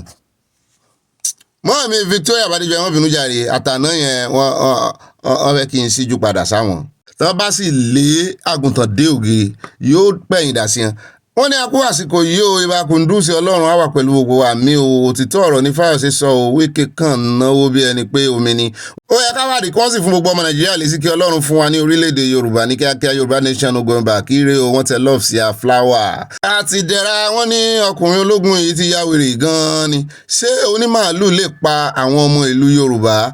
àwọn Fúlàní ló wá gbèjà kò gbèjà gbẹ àwọn Fúlàní ti ń pa Yorùbá kò sọ yẹn ó tún ní tí wọ́n bá fi ẹran joko kán mọ́ pa ẹran kán arrest ẹran wọ́n ti ya wèrè gan. wọ́n lára ló máa sán pa ẹni tí ó ń sọ ìsọkúsọ àwọn wèrè lásán ẹ jọ̀ọ́ gbogbo ẹ̀yin tẹ́ ń lo àrà ńlẹ̀ Yorùbá tẹ́ ń rán Ṣàngó sí àrọ́wọ́ yín o ẹ má fi mọ nífẹ̀ẹ́ kínní wọn nìkan ẹ má fi mọ ní màálù wọn nìkan àtòní màálù ẹ ṣédélẹ̀ ẹ má sọ̀rọ̀ ìdajì ìyá wa Stella Odele wọn ní ẹ mọ̀ wípé akíkanjú ní àwa Yorùbá bó ṣe máa dára fún wa la máa ń wá láì bá ti ènìyàn jẹ́ a dẹ̀ máa ṣe oríire pẹ̀lú struggle yẹn ló ń fa enviness fún wọn bẹ́ẹ̀ ni o wọ́n tẹ̀ lọ́ọ̀ sí àwa náà ò sì jú sí wọn báyìí bẹ́ẹ̀ náà ni àtolúkáyọ̀dé Hamzat wọ́n ní olóyè Sunday Igboho ṣá Ọlọ́run á wà pẹ̀lú yín àṣẹ Ìdúmàrè àdúrà ni mò ń kí sí lágbà tí bàbá yẹn ti dé Nàìjíríà ẹ fi ọgbọ́n ṣe o ààbò Ọlọ́run á dájú lórí yín àmín. Àtolúbùnmi Táíwò wọn ní irú ọ̀rọ̀ wo lè yí o Obi ṣé ìran Yorùbá ni ológun tó sọ̀rọ̀ yìí kì í ṣe wọn Yorùbá o ẹ sọ pé Yorùbá ò ṣe é gbèjà gbogbo nǹkan tó ń ṣẹlẹ̀ yìí ọmọ ọkọ Yorùbá wo ló lè máa sọ̀sọ̀kúsọ ọmọ ọkọ Yorùbá mélòó ló wá dá ọmọ àlè yẹn lóhùn mọ́mọ́ mi ọmọ ọkọ Yorùbá wo sọ́n ṣe é gbèjà náà gbẹ́nu rọ̀ náà gbẹ́nu dákẹ́ hàn tí mo fojú hàn ní ìsìn só yẹ kí Sunday Igboho mọ bẹ̀bẹ̀ kiri kán tó dìde kó só tiẹ̀ yẹ kó débẹ̀ àwọn ọmọ kọ̀ǹda nú ẹ̀yìn ọmọ ẹ̀yìn nìkan lọ́mọ ọkọ wà kò sọmọ ọkọ náà àwọn bàbá yẹn ẹ mọ̀jà àtàrà wa kò sá àfọ̀rọ̀sábẹ́ àwọn kankan sọmọ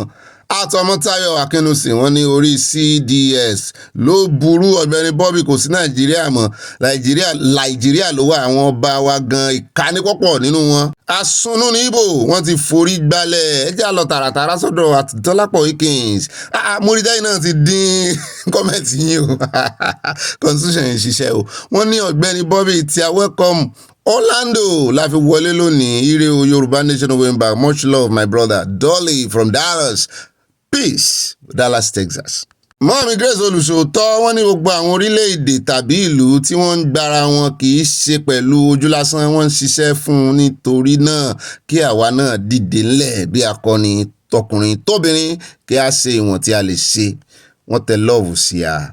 wọ́n tẹ̀síwájú yọ̀ọ̀dà fún yín bá a ṣe fẹ́ kọ́ mọ́ kọ́mẹ́ǹtì rẹ̀ ó ti gùn ju 5 lines tó bá ti gùn ju 5 lines lọ ẹ rí i pé 5 lines alákọ̀ọ́kọ́ wọ́n sì tún ní mi ìtàn fẹ́ kọ́ wọn sì fẹ́ kó gùn jù wọ́n á kọ́ lẹ́lẹ́kejì bí wọ́n ní kí Natasha dúró bí akọni kó jà fún ẹ̀tọ́ rẹ̀ kó má gbà fún ẹnikẹ́ni láti dí ohùn mọ́hùn lẹ́nu àpábẹ́ àti gbogbo àwọn tí ó dìde sí máa ṣe ẹ̀sìn àwọ̀rò kẹ́yìn ni nítorí wọ́n ti kọjá ìwọ̀n pátápátá porogodo tán báyìí. àtàhánà adébóyè mọ́ mi dáadáa wọ́n ní Ọ̀gbẹ́ni Bobby mi tó tọ́ my darling thing ní kú ọmọ olódòdó ọ̀dà ní àsìkò yìí o nítorí Fúlàní ni yóò bọ́ síbẹ̀ ṣé a fẹ́ kí wọ́n tún bọ́ síbẹ̀ mọ́ mi ẹ wò ó ń tọ́lọ̀ tó bá fẹ́ ṣe kò fi hàn yàn kankan o ó wà ń bẹ̀ ní ìsìn wọ́n ń fọwọ́ lálẹ̀ kí wàá ní pátákó rẹ̀ wà ń bẹ̀ kò sí ń bẹ̀ ẹ wo àwọn òfò akó ẹlẹ́sẹ̀ kankan bí kò sí kóró ń pè wà dáa ṣùgbọ́n ẹni tí ò bá ṣe dáadáa ó bá jẹ́ pé ntọ́lọ́n gan ń sọ lẹ́nu ọjọ́ mẹ́ta yìí gbogbo àlà ń gbọ́ àti Josephine Aláwìyé wọ́n ní Obi àti Àyà sincere appreciation for the news honestly from my view and perspective the politicians are not straightforward and they are selfish shame Yorùbá nation soonest. Báàmí Adébẹ̀ràn Kẹ́hìndé mẹ́mbà ni wọ́n bú sẹ́rìn wọ́n ní àtẹ́wọ́ sàn ju àtẹ́wọ́ lọ abẹ́rìn tó lódò ilẹ̀ là ń rí là ń sọ̀rọ̀ àtẹ́wọ́ Nàìjíríà sàn ju ti Uganda lọ African countries àti drama bàbá yẹn ń dàtọ̀ lẹ́nu ni àwọn ò sì fi bú tóró ti dàgbà ó yẹ kó lọ sinmi ṣùgbọ́n èmi ń kófìrí mò ń smell wípé àwọn kàbá wọ́n ń fi jẹun wọ́n ń fi gbowó wọ́n fọwọ́ ẹ̀ sáìn chẹ́ẹ̀kì gan ni bó ṣe wáyé. bẹ́ẹ̀ náà ni mọ́ọ̀mí Mutolani Martins wọ́n ní abba and imbesa ẹlẹ́pẹ̀jálẹ̀ mo ti bá yín pè tán ruling the people tá a ní àwa dúdú ṣẹ èyí tún lẹ́tìkẹ́ o Ọlọ́run níbo ni ojú rẹ wà orin sí àìlẹ́sì lẹ́ńkọ́ níbo lójú rẹ wà àyànfẹ́ ń jìyà láyé o ya tètè wá alágbàwí jọ̀wọ́ wá tètè máa bọ̀ tètè wá gbéṣẹ́ rẹ̀ dìde àyànfẹ́ ń retí rẹ̀. ó rẹ̀ já dọ́dọ̀ màmá níkàbọ̀gà wọ́n ní nǹkan tí Gani Adams ń sọ nìyí pé Yorùbá kò ṣeé jà fún. ṣé ẹ ti rí ayé àwọn ọba Yorùbá lóde báyìí? ṣé n tó wá mú bọ̀dà Gani náà rèé tọwọ́ bọ̀ bàbá ń sọ pé Yorùbá ò ṣeé jà fún sàn náà ṣé ó yẹ kán politicize ẹ̀. ó dá ó yí ń kálukú sá ẹjá lọ́dọ̀ ìyá mi tá a kà létò Àbíkẹ́ Mùbọ́lọ́run dúró wọ́n ní Ọ̀gbẹ́ni Bobby ẹ kú ètò Ọlọ́run yóò máa bá wa ṣe àní àwa Yorùbá náà ní ọ̀tá ara wa o gbogbo wọn ló ti gbàbọ̀dé tó fi dé ọ̀dọ̀ àwọn ọba yín sẹ́ẹ̀rí ọba tó sọ sí ń bó láti California àfipá tí ẹ̀rí Ṣeun náà tó ganu sí bẹ́ẹ̀ ni Ṣeun Kútì bẹ́ẹ̀ mọ́mí àná oṣù mo ti mọ̀ pé wọ́n pàdé yín bí wọ́n ní pọ́ọ̀rọ̀ ẹ̀mẹ́rin ní pọ́ọ̀rọ̀ àtẹlọ́ọ̀sì àti nǹkan panu. Mọ́mí àná Adébóyè wọ́n ní Ọ̀gbẹ́ni Bobby mi to tell my darling thing eagerly waiting for àyà o ṣá àyà pẹ́ díẹ̀ lánàá ni ó yá àyà díẹ̀ lánàá o ẹ̀yin lẹ̀ ń kánjú. At Queen Esther wọ́n ní hello Mr. Bobby how are you ma God bless you amen wọ́n jẹ́ ogun jù Yorùbá nation no going back wọ́n tẹ lọ́ọ̀sì à. At mọ́mí bí sí má kànjú ọlá wọ́n ní ẹ̀kọ́ alẹ́ Ọ̀gbẹ́ni Bobby ṣé kò sí ibi tí wọ́n ń kó màálù sí ni tẹ́lẹ̀ àbí ọ̀rọ̀kọ́rọ̀ wo ni ọ̀gá mi ń sọ yìí ṣé iṣẹ́ ilẹ̀ ló wá sọ ni wọ́n fi jagunjagun lẹ̀ wọ́n kọjú sí ọ̀rọ̀ Fúlàní ọ̀rọ̀ darandaran n tó jẹ wọ́n lógún nìyẹn.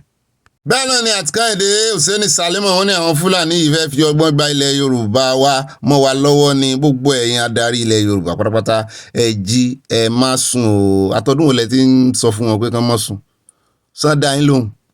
At Grace Ogunṣínà wọ́n ní no ranches in the southwest láíláí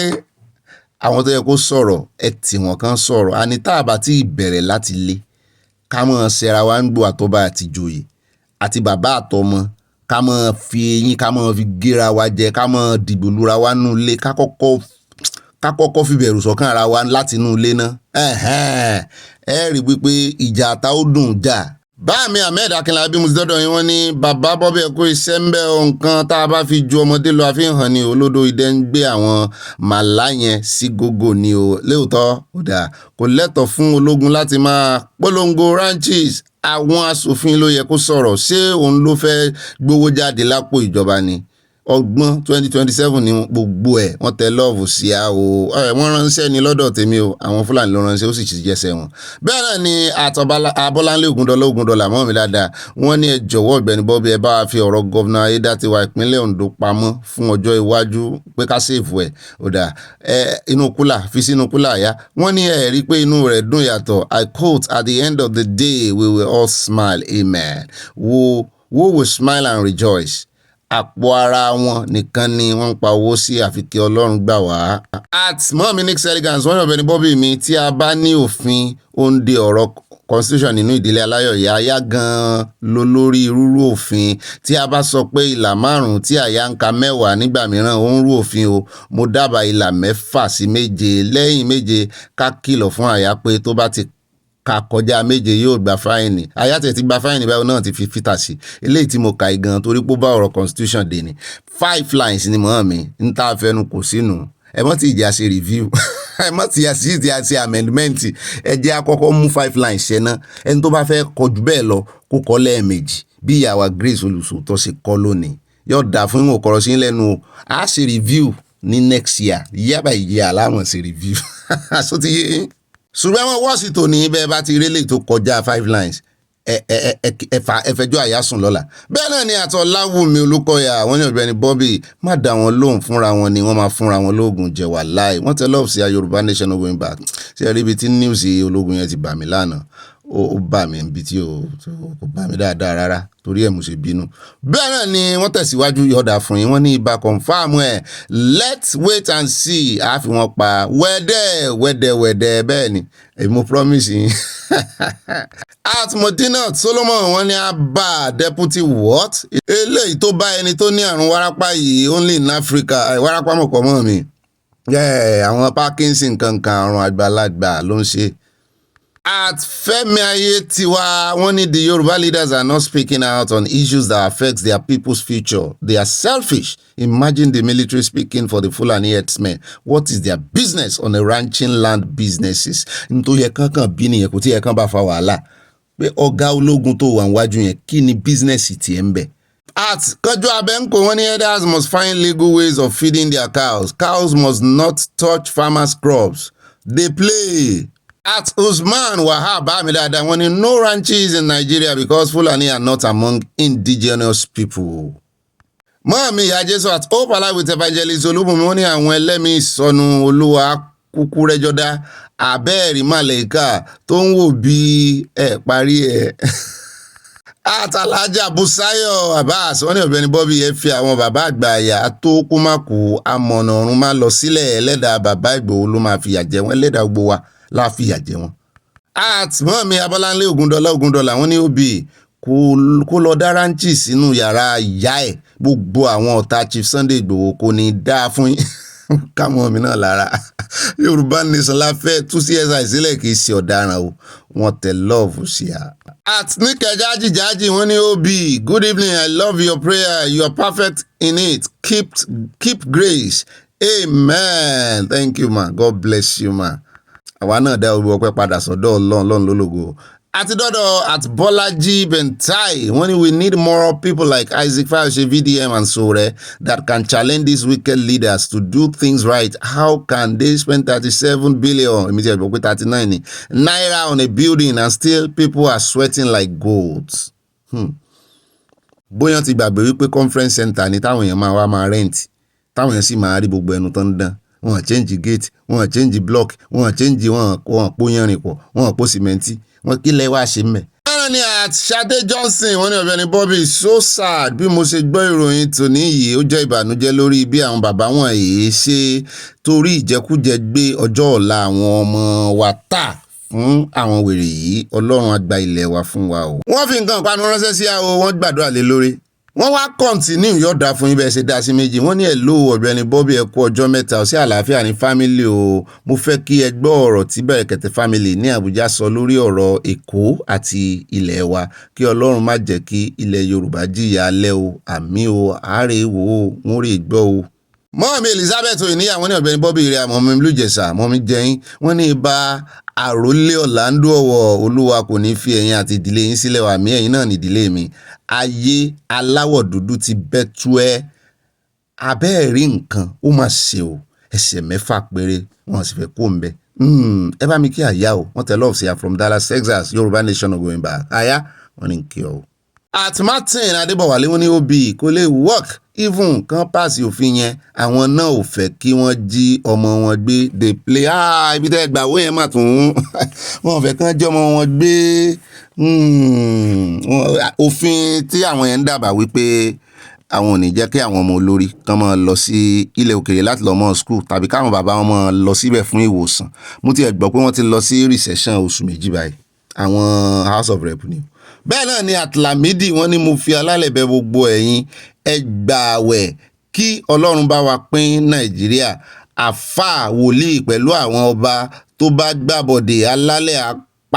Yorùbá Nation kíákíá ṣe Ìdùmarè no going back. At mọ́mí mo ti lọ́ra kọ́ ọmọláfẹ́ wọn ní Bobby àṣì ọ̀gá ni ìyá Àbíkẹ́ àti ìyá Múdà náà Nàìjíríà ní arí tí a pariwo ó mà ṣe o ẹwọ àkúdà ayé àti Uganda tí tó ń jábọ́ lẹ́nu rẹ̀ lórí ìṣèjọba àwọn dìndìnrín sì ń pàtẹ́wọ́ ìsọnù abẹ́rẹ́ rí pé àtẹ́wọ́jà tẹ́wọ́ lọ a sì ń sọ tó lólóòdẹ àṣé Olúwa kí ni aláwọ̀ dúdú ṣe Olúwa lẹ́ ń bí Olúwa nítorí àánú rẹ̀ dáríjì wá mọ́ mi ẹ̀ ní ṣe mí léṣe Olúwa ti kọjú kó lọ́dọ̀ aláwọ̀ dúdú ọ̀dọ̀ aláwọ̀ funfun ló kọjú sí ẹjá dọ́dọ̀ at aláwo tíjà ní wọ́n ní ẹ̀kọ́ ètò Ọ̀gbẹ́ni Bobby Ọlọ́run níto Yorùbá Nation ló ń gbọ́n bá àwọn tẹ́lẹ̀ ọ̀fẹ́ mo rí bọ́gà mo rí peanut mo rí croissant bẹ́ẹ̀ náà ni at Ọlábísí Olúwatóyìn wọ́n ní òbí ibà kanjú abẹ́ǹkó ibà Fayọ̀pọ̀ ti àwọn gómìnà àti àwọn àgbà ilẹ̀ Yorùbá wọ́n ti dè wọ́n pa torí owó tó máa wọ́n ok àwọn àgbà ọ̀dájú ọlọ́run abá CSI adat CSI láre yóò lékè wọn. Much love for you and aya wọ́n tẹ love sí àti nǹkan panu o. mọ́ mi mo súnmọ́ Láolúwo tèmi nìkan mo ti mí sí yín o wọ́n ní Ọ̀gbẹ́ni Bobby tèmi nìkan àyà ń kọ́ o irọ́ ńlá ni àwọn aṣòfin yẹn ń pa. Kán bá lè ní wọ́n ń ṣiṣẹ́ ẹ jẹ́ kán ṣòfin pé ààrẹ kò gbọ́dọ̀ lọ sí ilé ìwòsàn nílùú òyìnbó mọ́ ìgbà yẹn la máa mọ̀ pé wọ́n ṣòfin wọ́n kàn fi ọmọ Nàìjíríà pawọ́ ẹ̀ dẹ̀ ni. Love you Bobby, I love you too. Wọ́n tẹ love sí mi I'm a like kọ́lọ̀ love you. Bẹ́ẹ̀ náà ni wọ́n fi fruit ránṣẹ́ mo rí pineapple mo rí strawberry. Ẹ jọ̀ọ́ mọ́ mi ni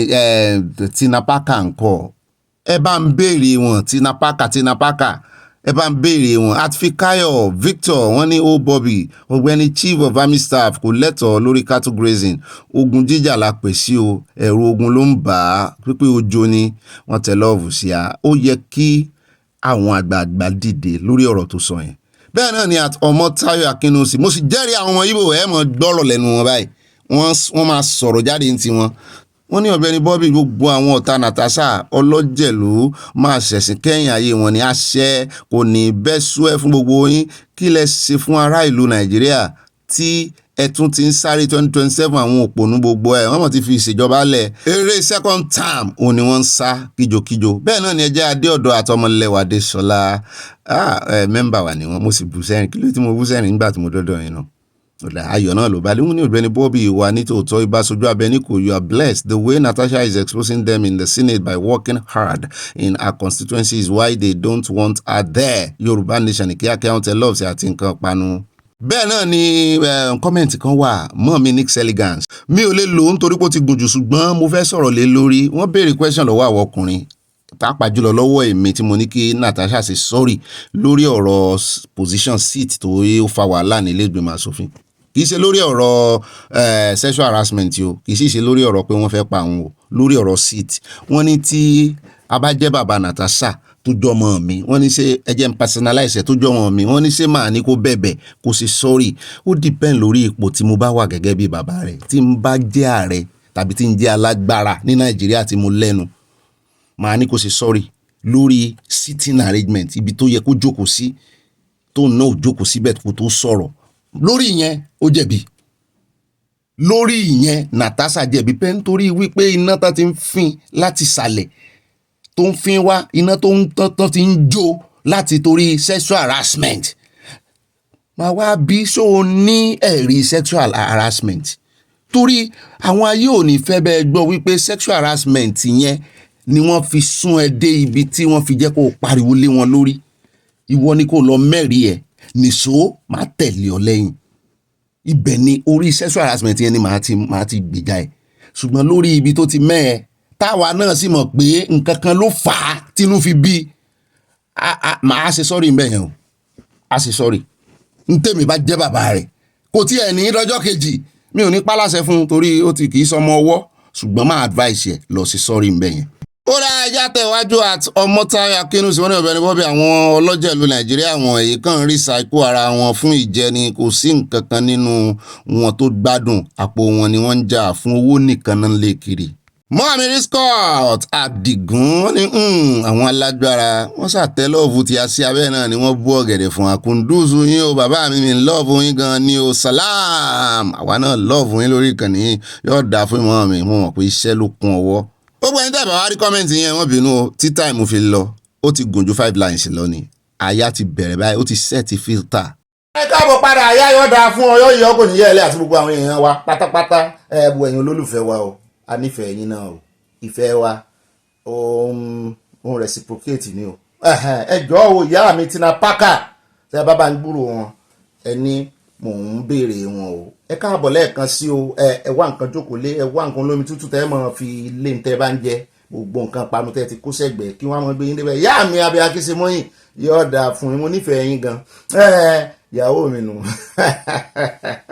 ó dá ìyá mi títí láyọ̀ náà ìbá ń di gbogbo yín pátápátá níyàwó mi o torí kó mọ̀ di pé ọkọ wa bóòlù ṣe mọ̀ sí báyìí gbogbo yín pátápátá ìyá mi débẹ̀ àjẹwọlé gbogbo yín you are all my wives káwọn ọkùnrin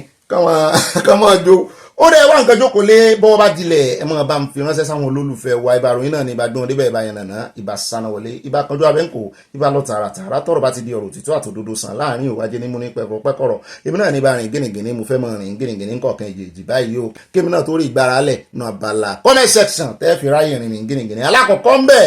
ẹ jẹ́ á lọ sí ọ̀dọ̀ Oyinlọ́lá tán fẹ́ gbèjà Adeleke wọ́n ní gbàgbó slọ́tún ló sì fún gómìnà Adeleke àtàwọn bàbá àṣàlẹ̀ inú ẹgbẹ́ PDP lẹ́yìn tí wọ́n buwọ́ lu ààrẹ tán endorse ààrẹ Tinubu wípé òun làwọn ó dìbò fún ní federal nínú ìdíje ìbò ààrẹ tó ń bọ̀ 2027 ṣùgbọ́n tí ẹgbẹ́ PDP ọ̀hún àti APC nípínlẹ̀ ní state level tí wọ́n ń ṣẹra wọn nígbò lọ́wọ́lọ́wọ́ wọ́n ń bára wọn fa sùúrùtù wọ́n mú gbẹ́lẹ̀ fúnra wọn o wọ́n ní Adeleke ò tọ́ sí ẹni tó lè wà ní ẹgbẹ́ àwọn àmọ́rọ̀ rẹ̀ bọ̀ ẹni tó sọ bẹ́ẹ̀ nínú ẹgbẹ́ APC ṣùgbọ́n Oyinlọ́lá tó jẹ́ igi lẹ́yìn kan lára igi lẹ́yìn ọgbà ẹgbẹ́ PDP ti wá jáde wọ́n ní kan ga máìkì fáwọn àwọn náà fẹ́ sọ̀rọ̀ níbẹ̀ náà ni wọ́n ti ń tẹnu àbùkù lu ẹgbẹ́ APC pé wọ́n ń fagídí mú ọmọ ẹgbẹ́ PDP wọ́n mú wọn sọ́wọ́ wọ́n ń fà wọ́n wọnú ẹgbẹ́ àwọn. mo ní all of you are confused ohun tó mú yín endorse olódòdẹ táwọn ẹgbẹ́ APC bá mú yín sọ́wọ́ kò léèwọ̀ Oyinlọ́lá ní kò rí bẹ́ẹ̀ Bobby jẹ́ káwọn sọ tẹnu àwọn wọ́n ní Ọ̀ṣun òun ṣe bí Èkó wọ́n ní kò ṣeé fi wé Èkó wípé allocation ìjọba tí wọ́n ń fún àwọn náà gbẹ́kẹ̀lé lórí pé wọ́n bá rí iye ọwọ́ rẹ̀ pé dì nìyẹn tán ṣe endorse Tinubu kì í ṣe pé àwọn fẹ́ gbẹ́lẹ̀ torí ẹ̀ náà ṣe ní kí Adeleke mọ́ fẹ́ gbẹ́lẹ̀ pé kó kàn endorse Tinubu ṣùgbọ́n náà kàn sọ yẹn lásán báyìí náà ọmọ ẹgbẹ́ bá ń fẹ́ gbẹ́lẹ̀ ṣáájú Adeleke ẹ máa ń tẹ̀sí ilé ẹgbẹ́ ẹ jẹ́ gbọ́rọ̀ lẹ́nu wọn wọ́n fọwọ́ ara wọn síra wọn. Well, it feels horrible, I would say. But the fact that there is always enormous pressure from the ruling party on all the elected officers, and that's what is producing this defection up and down. Why my governor has not gone was just because it will be in a dilemma. You mean has not gone over to the APC? Yes. Right. That's Ademola Adeleke. Sure. Right. Because APC has not fared well with the people of Osun State, and I can say that one anywhere. Right. Now, telling him to roll over to APC will mean ruining his political career. future. Right. Because obviously the people will not go along with that. He knows it. But there's pressure. On him? On him. What about you? Are you under pressure as well? Me? Mm-hmm. I'm a battle-tested general. There's no amount of pressure will shake me off my you certainly are a general. I mean, you were a military governor. Yeah. You were a civilian governor. Sure. You were a PDP national secretary. Absolutely. So you certainly earned your wet wings, haven't you? Sure. But of course, all this is coming as some party bigwigs in your state, Osun State, including the governor, Ademola Adeleke, publicly endorsed President Tinubu for 2027. I mean, so it kind of contradicts what you're saying now, doesn't it? If, I'm told that he who wears the shoe knows where it pinches. It is now 6 months since the allocation of the local governments in Osun State has been withheld. Which means the people of Osun State, they have been shortchanged because the local government is no longer running. And as governor whom the people have reposed their confidence to govern them and govern them well, must do something to ensure that the government is running well. Yeah, but is it being withheld for political reasons or for other reasons? I would want to say political reasons. Why did I say so? There has been court pronouncement against the withholding of that fund. There are two judgments that favors the stand of PDP, but the local government executive, the elected one by the people, they have not been allowed to function. To me, it is a matter of might is right in this case. Yeah, but who's preventing them from functioning? Who is holding their funds? ẹ já gbé níbi tí wọ́n sọ̀rọ̀ dé yìí èmi ò ti expect pẹ̀lú ẹ̀ lè ṣẹlẹ̀ látọwọ́ ààrẹ Tinubu. First of all, ọmọ Ọ̀ṣun ni wọ́n. Ẹ jẹ́ ká kólà kó lẹ́kọ̀ọ́ ẹ̀kọ́ kọ́là Ọ̀ṣun ọmọ Ọ̀ṣun gangan lórísun wọn. ẹlẹ́ẹ̀kejì ni wípé àwọn náà ti larú ìdààmú ìkọjá rí tó jẹ́ wípé Ọbásanjọ́ fojú wọn gbolẹ̀ kò rìlíìsì local government fund fún wọn ó bẹ̀ jẹ́ pé n tó fa ìdí ẹ̀ ó yàtọ̀ sí eléyìí tó ṣẹlẹ̀ lọ́sùn ṣùgbọ́n tí bàbá Oyinlọ́lá ń sọ náà ni wípé wọ́n rìlíìsì fund nítorí wípé àwọn tí Adeleke tí ó ṣe election fún tán yàn síbẹ̀ àwọn tí APC wọn jẹun rí mú wọn jẹun rójú ráàyè ṣèjọba kí ló dé tí Oyètọ́lá náà ń ṣe báyìí kí ló dé tí ẹgbẹ́ APC ń ṣe báyìí àṣentáyé bá sọ̀yàn dà náà fi bu bódọ̀la ẹ̀yin náà lẹ́ ń sọ wípé liability ni ìyẹn gómìnà ìpínlẹ̀ Ọ̀ṣun ṣùgbọ́n wọ́n ń bi bàbá Ìlérè ní ìsìn wípé kí ló dé tí gómìnà ìpínlẹ̀ Ọ̀ṣun náà ò ṣe dúró tiire instead tó náà rí endorse èèyàn pé kí ní ń bà lẹ́rù òun ò ṣe dúró bí kí ní ṣe dúró ńgbà náà ìyẹn Olódòdẹ tó jẹ́ gómìnà lẹ́kọ̀ọ́ páwọn èèyàn sì gbèsè lẹ́yìn kí ló wá dé tẹ́yìn náà tẹ́ ń sa ọ̀rọ̀ yín ti ń takora wọn endorse èèyàn lókè ẹ tún complain pé wọ́n ń jí àwọn ọmọ ẹgbẹ́ yín wọ́n jí wọn wọ́n mú wọn sọ́wọ́ ó yẹ kẹ́ ẹ ṣe bẹ́ẹ̀ sẹ́rù Tinubu ń bà yín ni sẹ́rù Olódòdẹ ní ń bà yín kí ló dé ṣe bí excuse tẹ give tẹ fi endorse yẹ náà ni wípé ọmọ Ọ̀ṣun ni kò àṣàgbà kankan lọ́sùn tó lè bá ọmọ wọn sọ̀rọ̀ lókè lọ́hùn wọ́n ní rárá wọ́n ní ó sojó làwọn wọ́n lákìkanjú làwọn wọ́n ní ọmọ ọ̀lẹ láyé ó gbà wọ́n lẹ́rù bà wọ́n ní akíkanjú àwọn dúró ti rí ṣùgbọ́n wọ́n ní iṣu ẹni ló tọwọ́ ẹni bepo ẹ̀jẹ̀ á gbọ́ lẹ́kùnrẹ́rẹ́. There is a lot of difference between Lagos and Osun State. Lagos can afford not to do anything with the federation allocation and they will still run smoothly.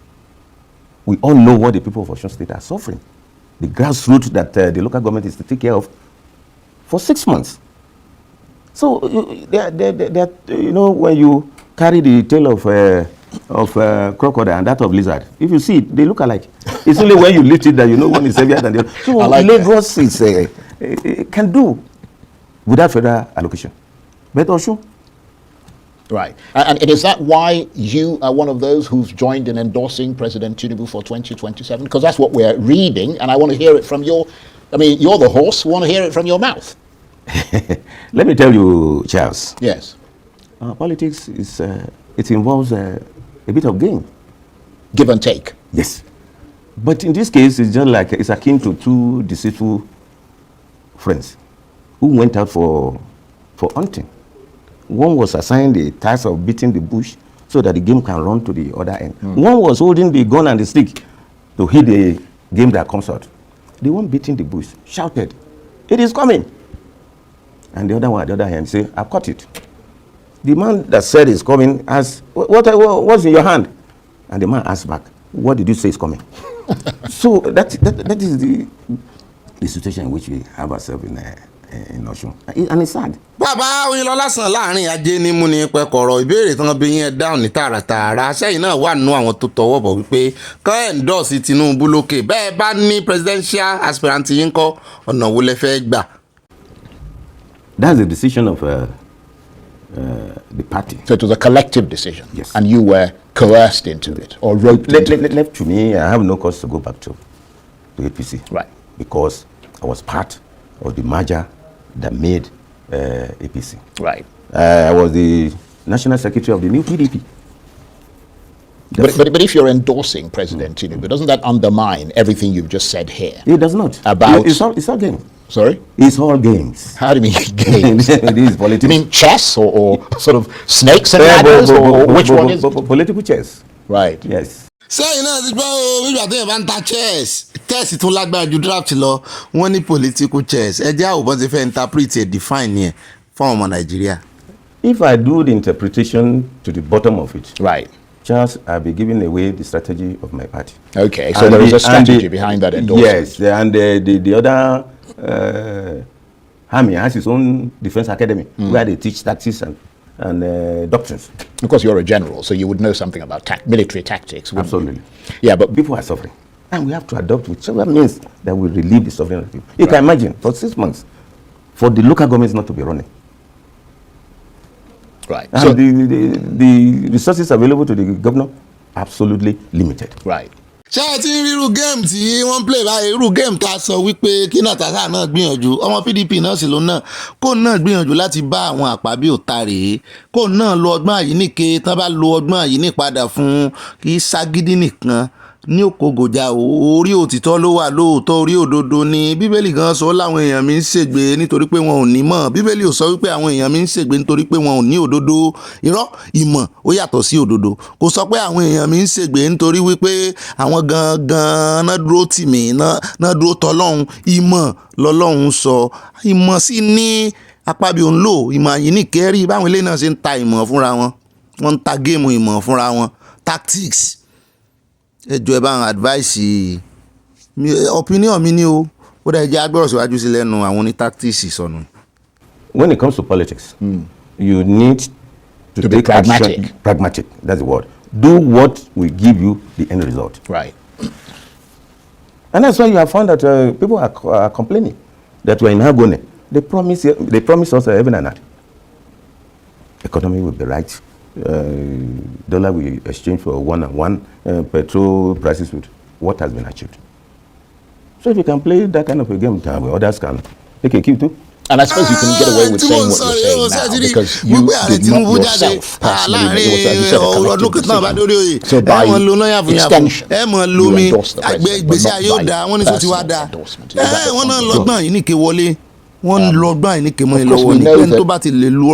irú ọgbọ́n yẹn àwọn náà lè lo àyíní padà ṣé ti wá rí ní táwọn olóṣèlú yìí fi ń ṣe ọgbọ́n àyíníkè àtàyíní padà náà ń lò wọ́n kọ́ ní tí ó ṣẹlẹ̀ sẹ́yìn aráàlú. Mo sì máa sọ kínní yìí o pé wọ́n bá lọ́gbọ́n àyíníkè bíbélì náà sọ àwọn èèyàn wá ti wà ó lè jù ní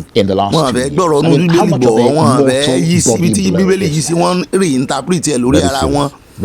Ó ní gbọ́n ó ní níwà tútù bí àdàbà kò ní kó mọ́ níwà tútù ó ní ṣùgbọ́n gbọ́núgbọ́n tàbí èdò fáàsì wo ló ti sọ bẹ́ẹ̀ bá ń wá ta. àyà mi pápápá ló sí o ti wá síta o náà rèé mi tí ẹ kan tó kọ́kọ́ sọ ọlọ́run ló mọ̀ ló wá ta o Matthew 10:16 ẹ̀rẹ̀ kan lé ó ní listen carefully wọ́n ní burúkú ló fi bẹ̀rẹ̀ wọ́n ní gidi pé gbọ́ kó láti ẹlẹ̀ dáadáa èmi sì rántí sọ gbogbo yẹn ó ní I'm sending you out like sheep among the wolves ó ní mò ń rán yín gẹ́gẹ́ bí ọ̀dọ́ àgùntàn lọ sí àárín àwọn àmọ̀tẹ́kùn àwọn jẹgúnjẹran èmi ń ṣe interpretation tèmi nu o àwọn jẹgúnjẹran bí ìgbà téèyàn bá fẹ́ rán àgùntàn lọ sí ilé olódì rẹ̀ lọ sí ilé kìnìún ó níbẹ̀ ni mò ń rán ọ lọ ó ní tó bá wá ń lọ ó ní ní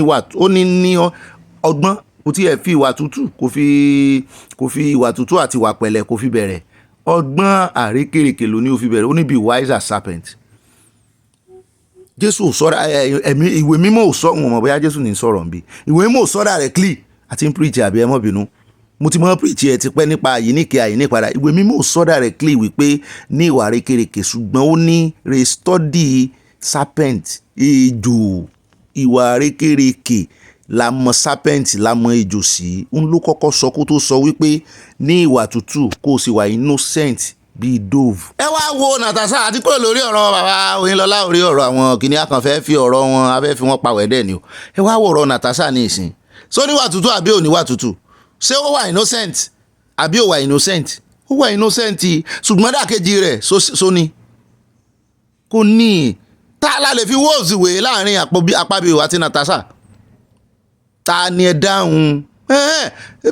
apani bọ́dá apani wolves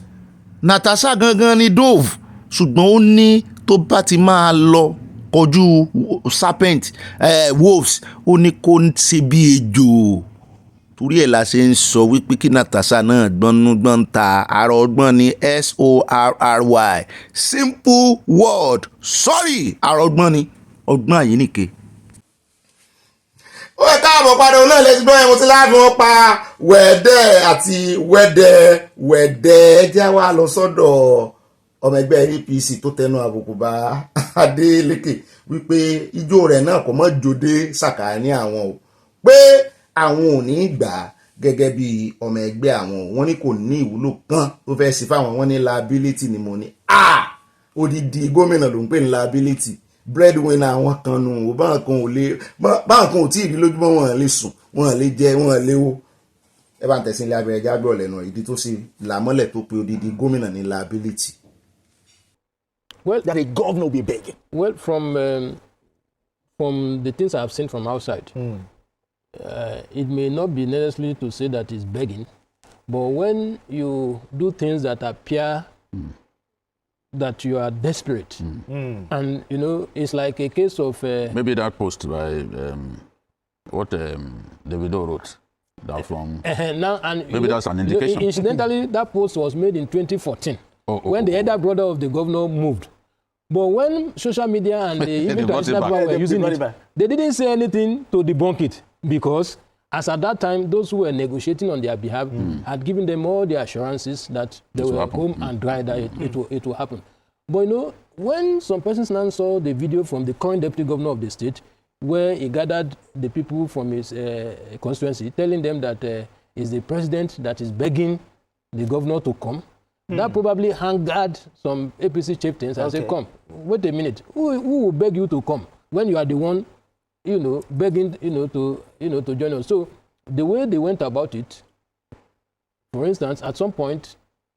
some of the social media handlers, including key political office holders within the government,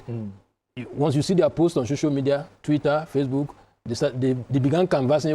we are together with APC, we've been together before, and so if we work together this time around, there's no... But by 2 days ago, I've started seeing, a different thing, meaning that the things we read in the papers, that perhaps those who wanted to join are unwilling to, to accept it, is true. The case is more like that of a willing suitor and an unwilling bride. But they said that the governor is a liability. Well, the APC spokesman in the state and the chief, they will have to define that. Maybe they are looking at it from the governor's performance so far, or perhaps they are not impressed with his performance. Or perhaps from some of the optics. For instance, from where I stand here today, when people say, "Oh, this Oshuman, how is your dancing governor?" they will not tell me how is your performing governor. Perhaps some of those optics too may be reason the APC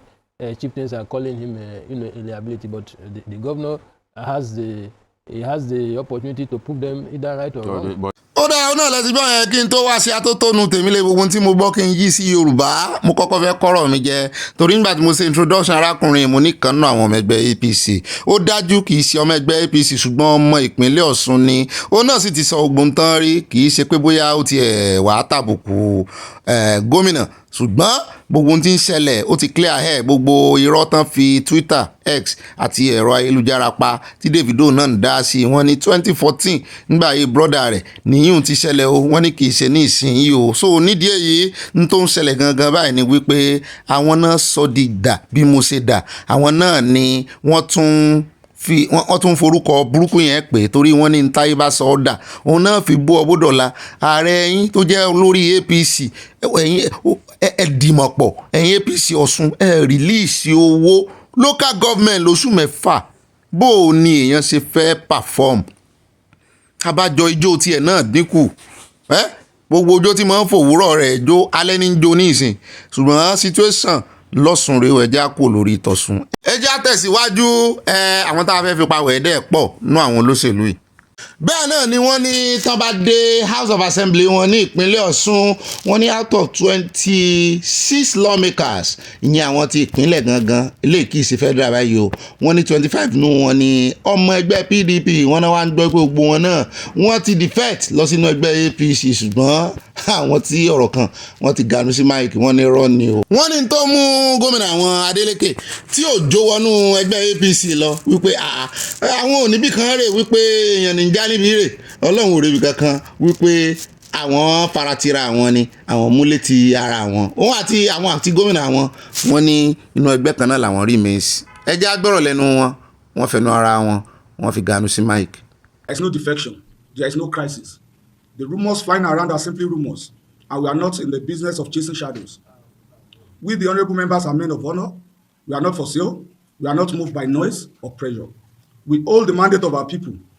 and we intend to keep that trust with dignity, loyalty, and a clear conscience. In different times, we've also agreed that we'll stay with the governor, not just the fact that we are following him dogmatically. We believe in his 5-point agenda, and the governor has been working assiduously in achieving all that. So that alone is enough for us to rally around the governor and see him through this tenure and also the subsequent one. We work at the state level. We work with the governor directly. We are the one responsible. We are the accredited representatives of our people, just like the speaker rightly said. And we relate with the people. We know the pulse of our people. They are fully committed with the governor. So it's just that we stay with the people, with the governor that is working for our people, because it's at the state level. So the National Assembly have their reasons. But we at the state level, we are with the governor that is performing. What do we have to be afraid of? The people are with us. We are all grassroots politicians. Our people back home, we have their support. So I believe that we deliver. And we believe that we are resolute that come next election, our governor shall emerge again. Mo tẹ́ wà láìkì gbogbo àwọn ojú tí mo rí young people pọ̀ nínú assembly Ọ̀ṣun o. That is good. Speaker wọn náà rè. Ó dá game of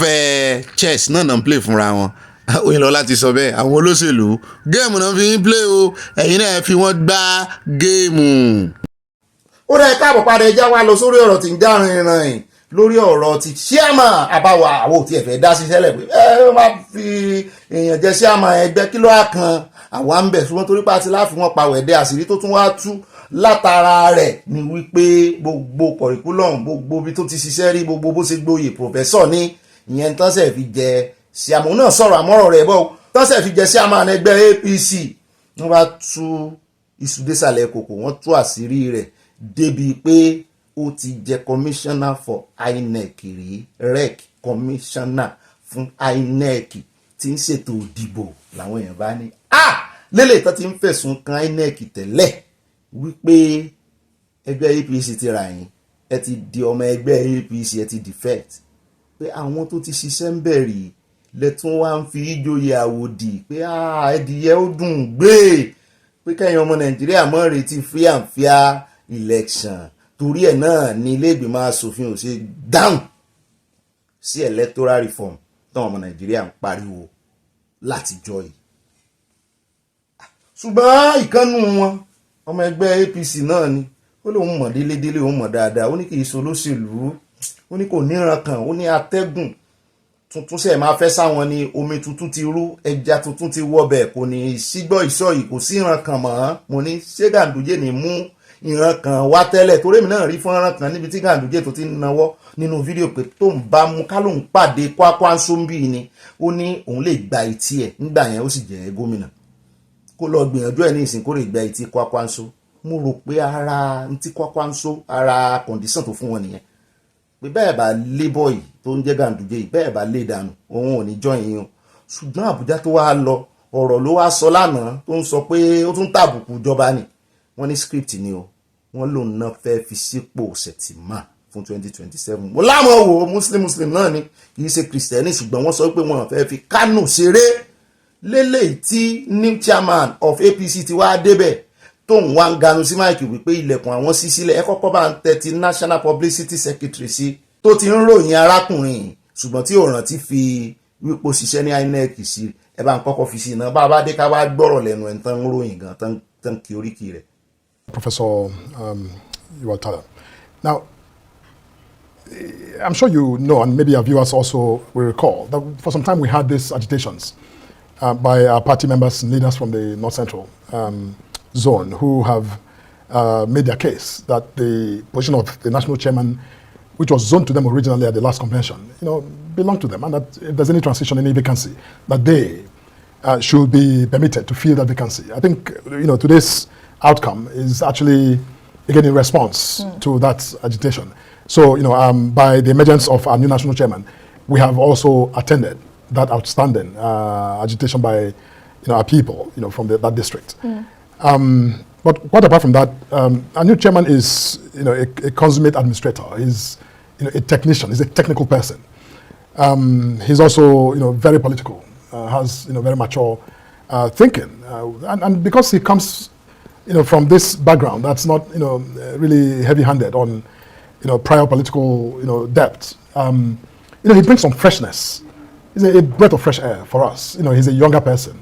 who can relate with, across generations of members of our party. ẹni tó bá wù kó relate irú atẹ́gùn tó wù kó mú wá sínú ẹgbẹ́ yín èmi kò fìrí nǹkan kan nísìn bó ṣe rè kí olódòdẹ àti bó ṣe rè kí bó ṣe dìde rè kí igbákejì yẹn le jù Ṣètìmá ẹ já kó lọ́dọ̀ tiwọn ẹni tó tú àṣírí gangan tó sọ wípé ẹ rí pé gbogbo bọ́n ṣe ń kì í mẹ́sàn-án mẹ́wàá àwọn ò tú àṣírí torí ìkànnù wọn rèé ẹ̀rí òun náà wà nù fídíò yẹn National Publicity Secretary la mú wá fún yín ẹ jẹ́ wá lọ sọ́dọ̀ àwọn tó mọ bàbá yìí gan ẹni Délé new chairman wọn rẹ̀ tó gba ipò Ganduje wípé ó ti bá INEC ṣiṣẹ́ rí ó màlúdí àpàdé ó mọ̀ ti fún tẹ̀dọ̀ INEC ó ní tẹ́ ẹ fẹ́ lò fún ṣé lóòótọ́ ni àbírọ̀ ẹja gbọ́ àṣírí tán tú. It's an important piece of news because that endorsement occurred on the aisle of the ruling political party, the establishment party in the country today, the party of the president and the National Assembly and so on.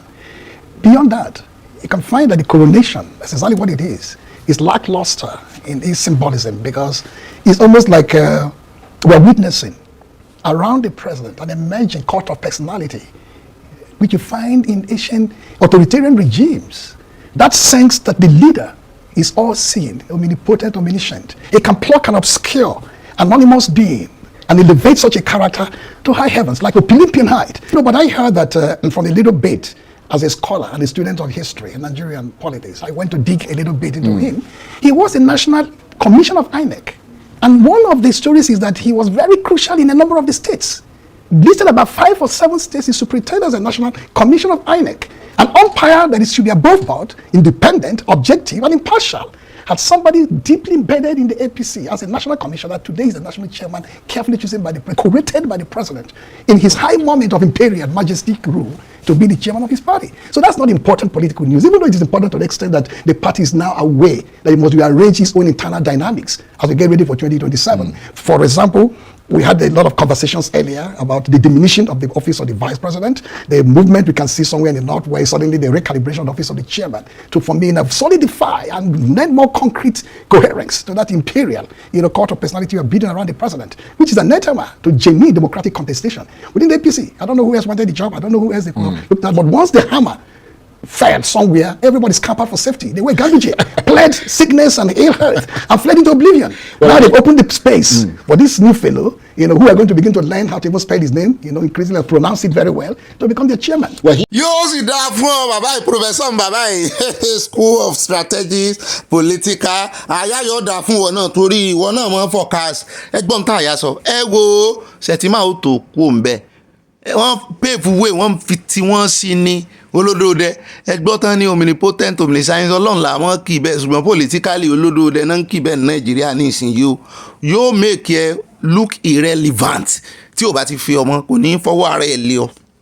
yóò jẹ́ kó wà irrelevant ó rùn síra rẹ̀ tó fi ní òṣè mọ́ wọ́n ní tó ṣẹlẹ̀ sí Ganduje nìyẹn tó fi sá tefetefe ó wà sọ́dín Ganduje tó jẹ́ wípé ní ọjọ́ kan tí ó tán máa lè dànù gan ó sì sọ wípé òun fẹ́ lọ sí ibolótiẹ̀ lóun fẹ́ lọ tó lóun fẹ́ lọ ok ó ń sọ wípé àìmọye àwọn gómìnà tó wà nù PDP lòun fẹ́ kó wọnú ẹgbẹ́ APC ọ̀rọ̀ tó fi ilẹ̀ yẹn náà ni ẹni tuntun yìí tó ṣẹ̀ gbapò lọ́wọ́ rẹ̀ òun náà ló kọ́kọ́ fi sọ̀rọ̀ oníkan gómìnà ó lò máa pọ́n gómìnà wọlé ẹni tó ṣẹ̀ débẹ̀ náà ti sọ. nígbà tí wọ́n sì ń ka gbogbo oyè tó ti jẹ tẹ́lẹ̀ tó fi di professor wọn sọ fún wa ẹ wá gbọ́ wọn ní umpire ni odidi state ìpínlẹ̀ 6 òun ni ó ń ṣe aṣojú lé lórí nígbà tí ó jẹ́ commissioner ní kíní ni òun nínú INEC nínú àjọ INEC wọ́n máa ń pa àwọn kan ní rec commissioner nínú ẹgbẹ́ INEC kì í ṣe ní state kan o so ó ti mọ àlùdí àpàdé ó ti mọ internal memo internal workings ní INEC ẹ wá nìkan fojú fò mo like professor yìí gbogbo ibi tó gbé wa rìn dé. ó yẹ káàbọ̀ padà ẹ̀jẹ̀ wa gbọ́rọ̀ lẹ́nu chairman tuntun tó ti ń sọ pé gbogbo kùdìẹ̀kùdìẹ̀ tó tọwọ́ Ganduje wọnú ẹgbẹ́ ó ní òun ṣàtúnṣe gbogbo rẹ̀ ó ní ilẹ̀kùn òun ṣí sílẹ̀ ó lóun ò ní fi ojúbọ̀rọ̀ fi gbọmọ lọ́wọ́ èpùrọ̀ lóòótọ́ ó lóun ò ní dẹjú òun ò ní ṣe bí ẹ̀gọ́ ó lóun ò múlẹ̀ ó lóun ó ní disciplinarian lòun o ṣùgbọ́n ilẹ̀kùn ṣí sílẹ̀ fún Kwakwanso yìí láti darapọ̀ máwọn bẹ́ẹ̀ bá wá ní kí Kwakwanso darapọ̀ mọ́ yín ṣé kó wá sí mínísítà ni torí ọ̀rọ̀ yín ò yá àbí kí ni kó wá ṣe gangan ẹ bá ń tẹ̀sí ilẹ̀ abẹ́rẹ́ já gbọ́rọ̀ lẹ́nu news àmọ́ ọ̀rọ̀ akọ́ rẹ̀ tí ó kọ́ sọ náà rè. When is Kwakwanso resuming coming to the APC? We understand that the moves are there, that is imminent, that is coming today. I told you our doors are open. Okay. When everybody's time is due, it will manifest itself. And that's discovered that for everybody who has come back to APC, it's just giving of time to people, and you will see people on their own seeing the manifesto of the party, seeing the performance of the government, seeing also what the president, those talks the president has taken. You know, if you're a governor and you discover that last month the revenue of government increased by over 40%, and steadily, and we keep on counting, you know that before now, most governors have they borrow money to pay salaries. Now, no governor borrows money to pay salary. That debt profiles of all the states as national, the pressure that was on them before, is succeeding. If you're a governor in that mode, wouldn't you like that government to be sustained? Even when the average person is still not feeling it yet. Now, yes, the president mentioned it today, that people are still not feeling it at the local level. Now, let me just ask you a question. These are the key issues I keep on asking. And that's what I said that we're going to work with the subnationals, because a lot of issues are at subnational. Primary education, secondary education at the subnational. Primary health, secondary health at the subnational. I can keep on counting issues at subnationals. And that's what we said that we need to work with them. It's a teamwork. And believe you me, the teamwork that we're doing will keep on getting better. Politics. Look at the body language of Mr. President. Soft talking, calm, gentle. But look at where he's driving the country, taking tough decisions, where people fear to even discuss. So are you going to be taking tough decisions? Of course, I will, because that's what the president asked me to do. And the members are asking me to do also. This confidence they have in me is to make sure that I take tough decisions, but with a gentle and also incorporating teamwork in it for collective interest of the party. It's not, even if I take tough decisions, it's not actually me taking decisions. It's a national working committee. It's our party. It's a consultation. Because my job just coordinates. I'm a coordinator of the national and the subnationals. And you know, well, you should know, based on our party constitution, the structure of the party starts from the wards. The wards are owned by the governors and the state party chairman. Well, they're the actual field workers. We have very little job here to do. How do you also play politics? They say charity begins at home. Yes. You lost election in Plateau. Let those who say, look, why would you make someone who lost election in his state national chairman? Most time I don't want to discuss about what happened on the Plateau, because I'm discussing the national perspective of this party. I don't want to see myself as somebody who's going to discuss the Plateau issue. I'm seeing the bigger picture of what this political party is. But you need to win the heart and the soul politically in your own state. Of Nigerians. Charity begins at home. No. You must be able to show that the kind of politician that can win on the national stage by winning first at home. Let's wait and see what will happen in 2027. All elections, they come with their sentiments, their emotions. And I don't discuss what happened in 2023, like I said. ṣéun ẹnu rẹ ó jẹ́ mọ̀ sọ ẹnu rẹ ilé la ti ń kẹsàn-án ròde charity begins at home ìwọ tó lose ńlé tó fẹ́ rè win ní national pèsè ìṣẹ́fẹ́lẹ́ ló ń gbé bọ̀ ó lóun ti gbọ́n nísìn ojú pípọ́n òran sìgá ó ní fídímọ̀ sílẹ̀kùn ó ní nísìn géèmù tán play fóònù gbà náà ń tí ń sọnù o àwọn ó jọ play fúnra àwọn nísìn ni ó sì ti ní experience ní INEC tẹ́lẹ̀ nǹkan yàtọ̀ nǹkan yàjọra ó dà àmọ̀ retí àwọn òfin wọn pa wẹ̀ẹ́dẹ́bí tán ti ń play ara wọn náà ti máa play ara wọn out gẹ́gẹ́ bí n ti ń ṣẹlẹ̀ lọ́sùn. ó rẹ̀ káàbọ̀ padà ẹjẹ́ wá dé ọ̀dọ̀ ẹgbẹ́ labour àti kọ́mítì ẹgbẹ́ labour òṣìṣẹ́ ni o kìí ṣe labour òṣèlú o ó yàtọ̀ ẹgbẹ́ labour òṣìṣẹ́ ẹgbẹ́ labour òṣèlú òṣìṣẹ́ là ń sọ yìí ẹgbẹ́ àwọn òṣìṣẹ́ nàìjíríà lórí ọ̀rọ̀ local content wọ́n ní ẹgbẹ́ labour báwo lórí ìgbìmọ̀ lórí local content ìyẹn ìgbìmọ̀ tí sẹ́nitọ́ Natasha jẹ́ alága fún tẹ́lẹ̀ kó tó di pé wọ́n ní kó lọ rọ́kún sílé sọ̀rọ̀ lórí bí àwọn akẹgbẹ́ wọn tó jẹ́ expatriate ṣe ń gba owó jù wọn lọ ìyẹn àwọn ọmọ nàìjíríà bẹ́ẹ̀ náà ni wọ́n ní ojú ẹ̀rọ ayélujára ti wá sí sílẹ̀ báyìí táwọn ọmọ nàìjíríà ti lè ṣòfófó kán wá whistleblow ibi tán bá ti kófìrí ibi tán ti ń ṣe ìyànjẹ àṣemọ́ṣe yẹn pé kán wá ṣòfófó mo ní òfófó gbẹgbà ibi ọpẹ́ ló mọ o wọ́n ní tẹ́ ẹ bá ti kófìrí ẹni tó ń gbé nǹkan fọ́rìn lé orí lókà pé lókà ló gbọ́dọ̀ wà lókè wọn ọmọ nàìjíríà ló gbọ́dọ̀ lè téńté àkùkọ gàgàrà tó rorí ọ̀pẹ rè lé téńté ojú tó lé ojú tó kó tàbí iléeṣẹ́ tó kọ̀ tí kò sanwó gidi fáwọn ọmọ nàìjíríà ṣùgbọ́n tó ń san dọ́bù rẹ̀ fún ọmọ China tàbí àwọn àtọ̀húnrìnwá àwọn ọmọ òkèèrè wọ́n ní ẹ mọ́ bẹ́sùgbẹ̀gbà wọ́n ní ẹ mọ́ doubt wọ́n ní kẹ́ ẹ fi ohun ránṣẹ́ sáwọn ẹ tẹ àtẹ̀jíṣẹ́ kẹ́ ẹ wá ṣòfófó àyà ni ṣé wọ́n lè ṣòfófó àwọn politician tí wọ́n lọ́ọ́ gbàwòsàn nílùú òyìnbó náà mo ní ẹjẹ́ gbìyànjú ẹ̀wò ẹ bá ń tẹ́sí ilé agbẹ́rẹ́ ẹjẹ́ gbọ́ bí ìpàdé wọn ṣe lọ. In line with the provisions of the Nigerian Oil and Gas Industry Content Act 2020, the Presidential Order Number 5, 2018, as well as Nigerian Affairs Policy on Local Content, all stakeholders are expected to ensure strict compliance with local content laws and regulations across board, in line with the renewed hope agenda of President Bola Ahmed Tinubu. We are currently reviewing complaints submitted by local operators in the oil and gas sector, as well as local operators in the non-oil sector, regarding poor compliance with local content requirements by the various organizations. We have noted with concern slow implementation and enforcement of local content policies, which has placed Nigerians at disadvantage in achieving self-reliance, inclusive growth, and industrialization. This undermines our ability to create jobs, retain value within the country, and build competitive local capacity. We are engaging with relevant agencies, companies, and stakeholders to assess impact and ensure alignment with national development priorities and enforcement of sanctions where necessary against organizations, companies, and officials who have been negligent or complicit in violating the local content laws and regulations. Advocate for the full enforcement of the local content laws, not as a favor to workers, but as a duty to our nation. Growing local capacity is a sure way to creating employment for our teeming graduates and artisans. As industry operators, we cannot blame the federal government for the unemployment when we are the one aiding and abetting those who are determined to bypass the law. Why we are crying that there's no job, and actually there's no job. You say expatriates, even to worsen it, if you even have those expatriates at the same level, grade level with Nigerians, they earn double. You have discrimination in salary administration, even in such sectors in your own country. So you start to wonder, you can't even call it apartheid because you are being discriminated by a foreigner in your own country. wọ́n sùn wọ́n lójú oorun wọn tẹ́lẹ̀ wọ́n ṣe tají ni ẹsẹ̀ mọ̀ wípé nínú ìlú yín gan wọ́n tún fọwọ́ halẹ̀ wọ́n ń fọwọ́ lalẹ̀ fún yín. àwa tá a wà lókè òkun la mọ́ complain pé torí pàṣẹ ní orílẹ̀-èdè wa ṣùgbọ́n wọ́n ló worst back home ní Nàìjíríà wípé tí àwọn ọmọ China àti àwọn àtọ̀húnrìn wá míì náwọn iléeṣẹ́ tí wọ́n fi ojú ọmọ Nàìjíríà rí wọ́n ní kò rọrùn. Wọ́n ní láàrin ìlú wọn náà ni wọ́n ti ń pè wọ́n ní second class citizen. Sí àwọn ará bí yìí ṣe sentiment kan náà ń gbé bọ̀ àbọ̀n lè yanjú ẹ̀. Yóò sojú gbogbo wa. Ó dáa ká tó wá mọ́ lọ níròyìn táwọn fi káde gbogbo rẹ̀ ńlẹ̀ ẹ jẹ́ àkọ́kọ́ mú àbájáde ilé ẹjọ́ lórí Endsars. Mi ò mọ̀ pé ẹjọ́ ń lọ lọ́wọ́ ẹ̀ wọ́n ní ilé ẹjọ́ pàṣẹ pé kí iléeṣẹ́ ọlọ́pàá san mílíọ̀nù 10 náírà fún àwọn olùwọ́de Endsars. Ìtumọ̀ ẹ̀ náà ni wípé wọ́n jẹ̀bi nìyẹn. Sùmọ́ká mọ́sàájú ẹlẹ́ẹ̀dẹ́pẹ̀ẹ́dẹ́ wọ́n ní ilé ẹjọ́ gíga ìpínlẹ̀ Èkó ti pàṣẹ pé kí iléeṣẹ́ ọlọ́pàá Nàìjíríà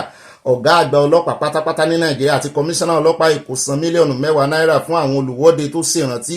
àwọn ẹgbẹ́ wọn tó fẹ̀hónú hàn lásìkò ìwọ́de Endsars. Ó kìkì sí Endsars gangan àwọn tó ṣe anniversary ẹ̀ tó ṣẹ̀ ṣẹlẹ̀ yìí. Mílíọ̀nù 10 náírà náà dúró fún títẹ ẹ̀tọ́ àwọn olùfẹ̀hónú hàn tó ń ṣèrántí ọdún kan tí ìwọ́de Endsars wáyé mọ́lẹ̀ lábẹ́ òfin. Yóò dáa fún yín. Tí ẹ sọ̀rọ̀ owó nìkan pẹ́ tí ẹ sọ wípé wọ́n tẹ àwọn èèyàn wọ́n tẹ ẹ̀tọ́ wọn lójúmọ́lẹ̀. Ta aládájọ́ yẹn mo fẹ́ mọ orúkọ wọn ká yìn wọ́n dáadáa. Wọ́n ní mílíọ̀nù 10 náírà náà dúró fún títẹ ẹ̀tọ́ àwọn olùfẹ̀hónú hàn tó ń ṣe ìrántí ọdún 4 tí ìwọ́de Endsars wáyé mọ́lẹ̀ lábẹ́ òfin. Adájọ́ Musa Kàkàkí Kàkàkí mi ò mọ̀ bóyá Yorùbá ni ó tó gbé ṣùgbọ́n ìwọ ọmọlúwàbí náà ṣe tó gbé ìdájọ́ náà kalẹ̀ lọ́jọ́bọ̀ sọ pé àwọn ọlọ́pàá tẹ ẹ̀tọ́ àwọn olùwọ́de tó kóra wọn jọ lógúnjọ́ oṣù kẹwàá ọdún 2024 yìí láti ṣèrántí ọdún 4 àyájọ́ Endsars ní Lekki Toll Gate. Wọ́n ní kán mọ́ jáde àwọn ṣèrántí kí náà ń ṣe àwọn ìyá kan náà jáde ẹ̀wọ̀n jẹ́ kan kóra wọn jọ pọ̀. ẹ̀tọ́ ọmọnìyàn ní ẹ̀tọ́ ọmọ Nàìjíríà ní láti ṣe ìwọ́de bẹ́ẹ̀ fẹ́ bẹ́ẹ̀ kọ́ ẹ̀yin fẹ́ gbọ́. Lóòótọ́ wọ́n ní àwọn agbófinró lẹ́tọ̀ọ́ láti rí pé àlàáfíà wà láàrin ìlú kí àwọn èèyàn sì pa òfin mọ́ iṣẹ́ wọn nìyẹn ṣùgbọ́n wọn kò gbọ́dọ̀ kó ipa tó lòdì sí ìjọba àwa ara wa àti ohun tí òfin sọ. Ìjọba àwa ara wa ni nínú constitution ó sọ wípé free of movement, free of association. Wọ́n sì sọ pé àwọn fẹ́ pààyàn bẹ́ẹ̀ wọ́n láwọn ń ṣèrántí àwọn èèyàn wọn ni. So kí ló wá dé tẹ́ẹ̀nì kan wọ́n fẹ́ wọ̀n wọn kan wọ́n protest. That's the only irinṣẹ́ tí ẹgbẹ́ labour ẹgbẹ́ òṣìṣẹ́ ní. Tẹ́ ò bá gbàgbé ó kéré tí aráàlú gan ní ó kéré tán iléeṣẹ́ ọlọ́pàá ìpínlẹ̀ Èkó mú 20 èèyàn lára àwọn olùwọ́de tó ń ṣèrántí àyájọ́ ọdún 4 tí protest Endsars wáyé nílùú Èkó lọ́dún tó kọjá. ogúnjọ́ oṣù kẹwàá ọdún 2020 ní ìwọ́de Endsars gan wáyé níbi tí ọ̀pọ̀ ọ̀dọ́ ti kórajọpọ̀ tí wọ́n ń pè fún fífi òpin sí ẹ̀ka ọlọ́pàá SARS lórílẹ̀‐èdè yìí. Ẹgbẹẹgbẹ̀rún àwọn ọ̀dọ́ ló bọ́ sójú títì ní Lekki Tollgate láti ṣèwọ́de tako ìwà ipá àwọn ọlọ́pàá SARS ní ìlú. Àwọn ọ̀dọ́ náà pe ìpè yìí láti fi òpin sí ìpànìyàn láì nídìí àti ìwà tó SARS Ọlọ́run ní jẹ́ ká rí wọn mọ́. Àmọ́ sí wà ní wọn ọ̀dọ̀kan náà sì ní ọ́fíìsì káàkiri. Bó lè jẹ́ wípé ìwọ́de wọ́ọ́rọ́wọ́ ni wọ́n ṣètò rẹ̀ ó padà di rògbòdìyàn tí ẹ̀mí bọ́ sí wọ́n sì lẹ́ni ò bọ̀ sí ẹ̀mí ò bọ̀ sí. Àwọn gbogbo àwọn òbí tó sọ bẹ́ẹ̀ lọ tọrọ ìdáríjì ẹ̀ṣẹ̀ gbogbo ẹ̀yin òbí tẹ́ ẹ̀ dé bẹ́ẹ̀ ẹ bá kíní kan jẹ́ ni ẹ lọ tọrọ ìdáríjì ẹ̀ṣẹ̀ torí ẹ̀ sí aláìṣẹ̀ kó mọ̀ kédélé yín o. Mo mọ̀ pé kò sí irú òbí yẹn ń bí. Wọ́n láwọn míì wọ́n tún kó wọn sátìmọ́lé ọmọ kìíní yẹn ó sì wà ní kìíní báyìí. DJ tó jẹ́ kí gbogbo wa mọ̀ ń gbà yẹn DJ Switch ó sì wà ní àtìpó lókè òkun. Wọ́n ní ìrántí ọdún kẹrin náà ló pé lógúnjọ́ oṣù kẹwàá ọdún 2024 tí àwọn olùwọ́de tún jáde pé àwọn ń ṣèrántí àwọn èèyàn àwọn tó kú níbi tó ti kú náà làwọn ó kórajọpọ̀ sí. Ìjọba wa tún jáde wọ́n ti gbàgbé tó ṣẹlẹ̀ lọ́jọ́ sí. Àwọn olùpẹ̀jọ́ wọn ní èèyàn 22 àti àwọn àjọ mẹ́ta tí í ṣe Education Rights Campaign, the Take It Back Movement mojẹ́rì ti Sowore and the Campaign for the Defence of Human Rights ló pe ọlọ́pàá Nàìjíríà lẹ́jọ́ ti ẹ̀ dá kó mọ̀ sí ariwo nìkan. Àwọn olùwọ́de tó pe ẹjọ́ náà ní Azan Taiwo Soweto wọ́n sá pọ̀ bẹ́ẹ̀ wọ́n pọ̀ bẹ́ẹ̀. Àwọn míì ní Akin Òkun náà Ìgbò wà ń bẹ́ẹ̀ Yorùbá wà ń bẹ́ẹ̀ Haúsá wà ń bẹ wọ́n sá ti ní kán san 10 million fún wọn máwọn èèyàn wá ní 10 million kéré mọ́ ní tí ẹ̀ dúpẹ́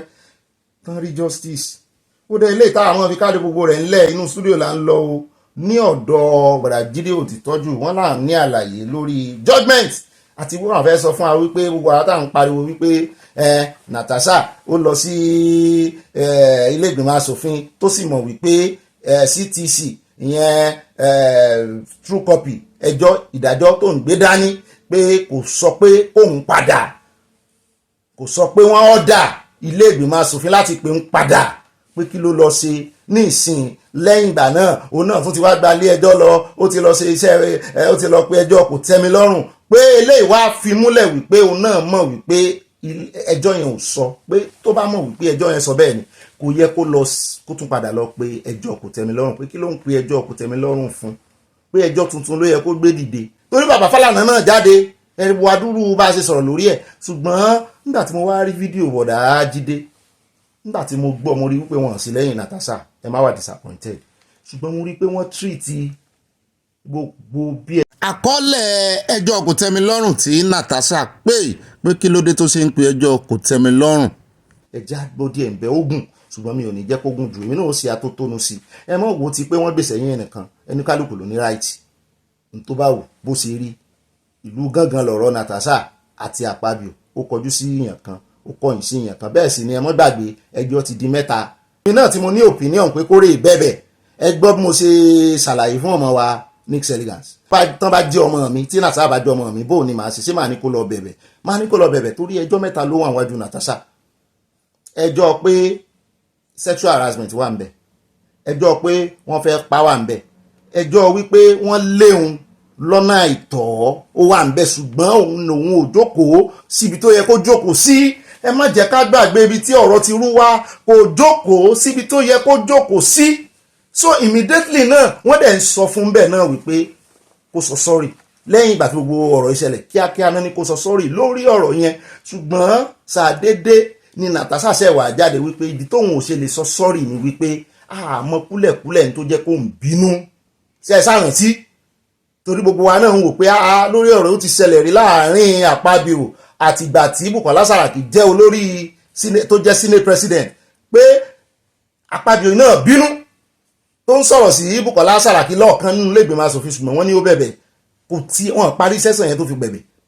tó fi bẹ̀bẹ̀ Akpabio ẹ lọ tún fọ́nrán yẹn wò torí ẹ̀ náà làwa ṣe ń sọ wípé wọ́n ní fẹ́ believe wípé torí wípé sexual harassment àwa tí a lóye rẹ̀ tá a sì ń fẹ́ justice la máa wò pé torí sexual harassment náà ṣe lé kúrò láàyè rẹ̀ tán ṣe àwọn èèyàn ò ní fẹ́ believe ẹ̀ wọ́n tún ń bú ni wípé ó ṣe jẹ́ ìgbà tán suspend ẹ̀ ni ó ṣe wà ń sọ̀rọ̀ sexual harassment àwọn sì ti gbàgbé pé lọ́jọ́ yẹn mo tún lọ tún fọ́nrán yẹn wò kí n tó gbé fídíò yìí lọ́jọ́ yẹn ní Akpabio kó tiẹ̀ tó sọ wípé kán rìfà ẹjọ́ rẹ̀ sí disciplinary committee ló ti sọ wípé kán suspend ẹ̀ ó lè ti lọ challenge ẹ̀ ṣùgbọ́n táwa ní kó sọ sorry sorry kò dín nǹkan kan kù alágbára olóye ọlọ́gbọ́n ní mọ̀ sorry sọ wọn mọ̀ mo sì ṣàlàyé ọ̀rọ̀ ara mi mọ́ bó bá jọmọ tèmi màá sọ wípé lórí ọ̀rọ̀ ẹyọkan ẹ̀ ṣoṣo ó jókòó ó sọ̀rọ̀ tó lọ sọ̀rọ̀ láàyè aláàyè tí ìsáàyè rẹ lọ sọ sorry n tí ń sọ fún nìyẹn n tí màá sọ fọmọ mi nìyẹn ṣùgbọ́n lórí pé sexual harassment yẹn egun mi ó wà á le bóyá nìṣó ń bẹ bá a bá wá yanjú ọ̀rọ̀ sexual harassment tá a bẹ̀rẹ̀ wàhálà lórí ẹ̀ oní ò wà á ṣokùnfà oní ò wà á tú àṣírí táwọn èèyàn fi wá rí clearly wípé torí ẹ̀ ló ṣe ń fìtínà arábìnrin gbogbo ọ̀rọ̀ tó bá fẹ́ sọ wọ́n ń pa máìkì mọ́ lẹ́nu wọ́n ń ṣe gbogbo ẹ̀ torí pé arábìnrin yóò sì pátá fún so ìyẹn ló máa tú àṣírí padà síbẹ̀ ṣùgbọ́n lọ́wọ́ tá a wà yìí kó náà kó lè lágbára gẹ́gẹ́ bí sínétọ̀ ìyẹn á tún fún lágbára tán bá pè padà tán bá wá jọ ń kọjú ara wọn nílé ẹjọ́ sínétọ̀ bá sọ sínétọ̀ ni kò ní jẹ́ suspended sínétọ̀ ìyẹn wọ́n pé ẹ mọ̀ jà àwọn fagídí ṣe gbogbo mo wà lórí ráìtì mi obìnrin tó wà lórí ráìtì ẹ̀ náà tó gbé délé ọkọ ọ̀pọ̀lọpọ̀ wọn ìrírí ọkọ gbé o ó dá kó dáa ni mò ń wá fún ẹ̀yìn ẹ̀ ni mo wà mi ò sì kò yẹ kí n wà lẹ́yìn ẹ̀ kankan ṣùgbọ́n ẹ̀yìn olóòótọ́ ibi tẹ́mi bá ti róòótọ́ ni torí ẹ̀ mo sì wà lẹ́yìn ẹ̀ ṣùgbọ́n kò náà kò kò já ẹ bá ń tẹ́sí lágbára ẹja gbọ́n tí bọ̀dà Jídé ò ti tọ́jú sọ kò náìsì létí ṣùgbọ́n ó fún wa l'opportunity láti gbọ́n tí ìdájọ́ sọ. This, her grounds of appeal, 30 in all, it comes to 39 pages. It's 39 pages. And let me read some of what we have here. Okay. Before I go to the main issue. The trial court was under a duty to take judicial notice of the course of proceedings in the National Assembly in accordance with Section 122, subsection 3 of the Evidence Act 2011. By virtue of Order 40, Rule 7 of the Senate Standing Order 2023, the Senate is mandated not to receive or deliberate on any matter pending before a court of law. The actions of the Senate during the pendency of the matter in court or traverse their own rules. And then in page 9 of the notice of appeal, the lawyers say, the learned trial judge heard in law when her ladyship assumed jurisdiction and entertained the third respondent's motion on notice, dated 7th May 2025, agitating an alleged contempt committed ex-Fashi Kure on her Facebook page over her own orders made on the 4th day of April 2025, and summarily found the appellant liable in contempt and accordingly imposed a punitive fine of 5 million naira only and public apology on 2 national dailies and on our Facebook page. The alleged contempt the appellant was summarily tried by the trial judge and adjudged liable of was conducted outside the court, specifically through our Facebook page. 2. Under the particulars, it is settled law that contempt committed ex-Fashi Kure, which involves the imposition of a sanction such as a fine, is criminal in nature and must relate to a criminal act perpetrated outside the face of the court in relation to judicial proceedings. 3. The conduct alleged against the appellant occurred outside the courtroom and did not satisfy the strict standard required or summary conviction for contempt in Fashi Kure. No proper contempt proceedings were initiated in accordance with the applicable procedure for contempt committed ex-Fashi Kure, that is outside the presence of the court. So it goes on to say again that the trial judge lacked the bias and indeed the jurisdiction to entertain and summarily punish on alleged contempt of our own order, which was not committed coram judice. So, but the most important part of it all for me was Grant 23. Let me go to Grant 23 now. Okay. It says, the learned trial judge erred in law and abdicated her judicial duty when her ladyship, after rightly adjudging the appellant's suspension by the second respondent for a period of 6 months as excessive, outside the contemplation of the Constitution and the Enabling Act, as well as ultra vires, Section 63 of the Constitution, failed to expressly make a clear pronouncement, set aside and or nullify same accordingly. This is where they shot themselves in the foot. So that means they are agreeing. They've agreed that the judge did not give an order. Ibi tí mo fẹ́ kẹ́ dé nìyẹn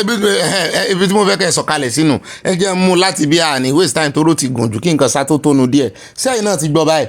Natasha ti pe ẹjọ́ kò tẹ́mi lọ́rùn. Alákọ̀ọ́kọ́ pé ẹjọ́ kò tẹ́mi lọ́rùn sí 5 million tán ní kó lọ san àti tán ní kó lọ bẹ̀bẹ̀ kó lọ bẹ̀lé ẹjọ́ nínú newspaper méjì àti lórí Facebook ẹ̀. Ẹlẹ́ẹ̀kejì ó tún ti wá gbé àpíìlì dìde wípé kí ló dé tí adájọ́ tí wọ́n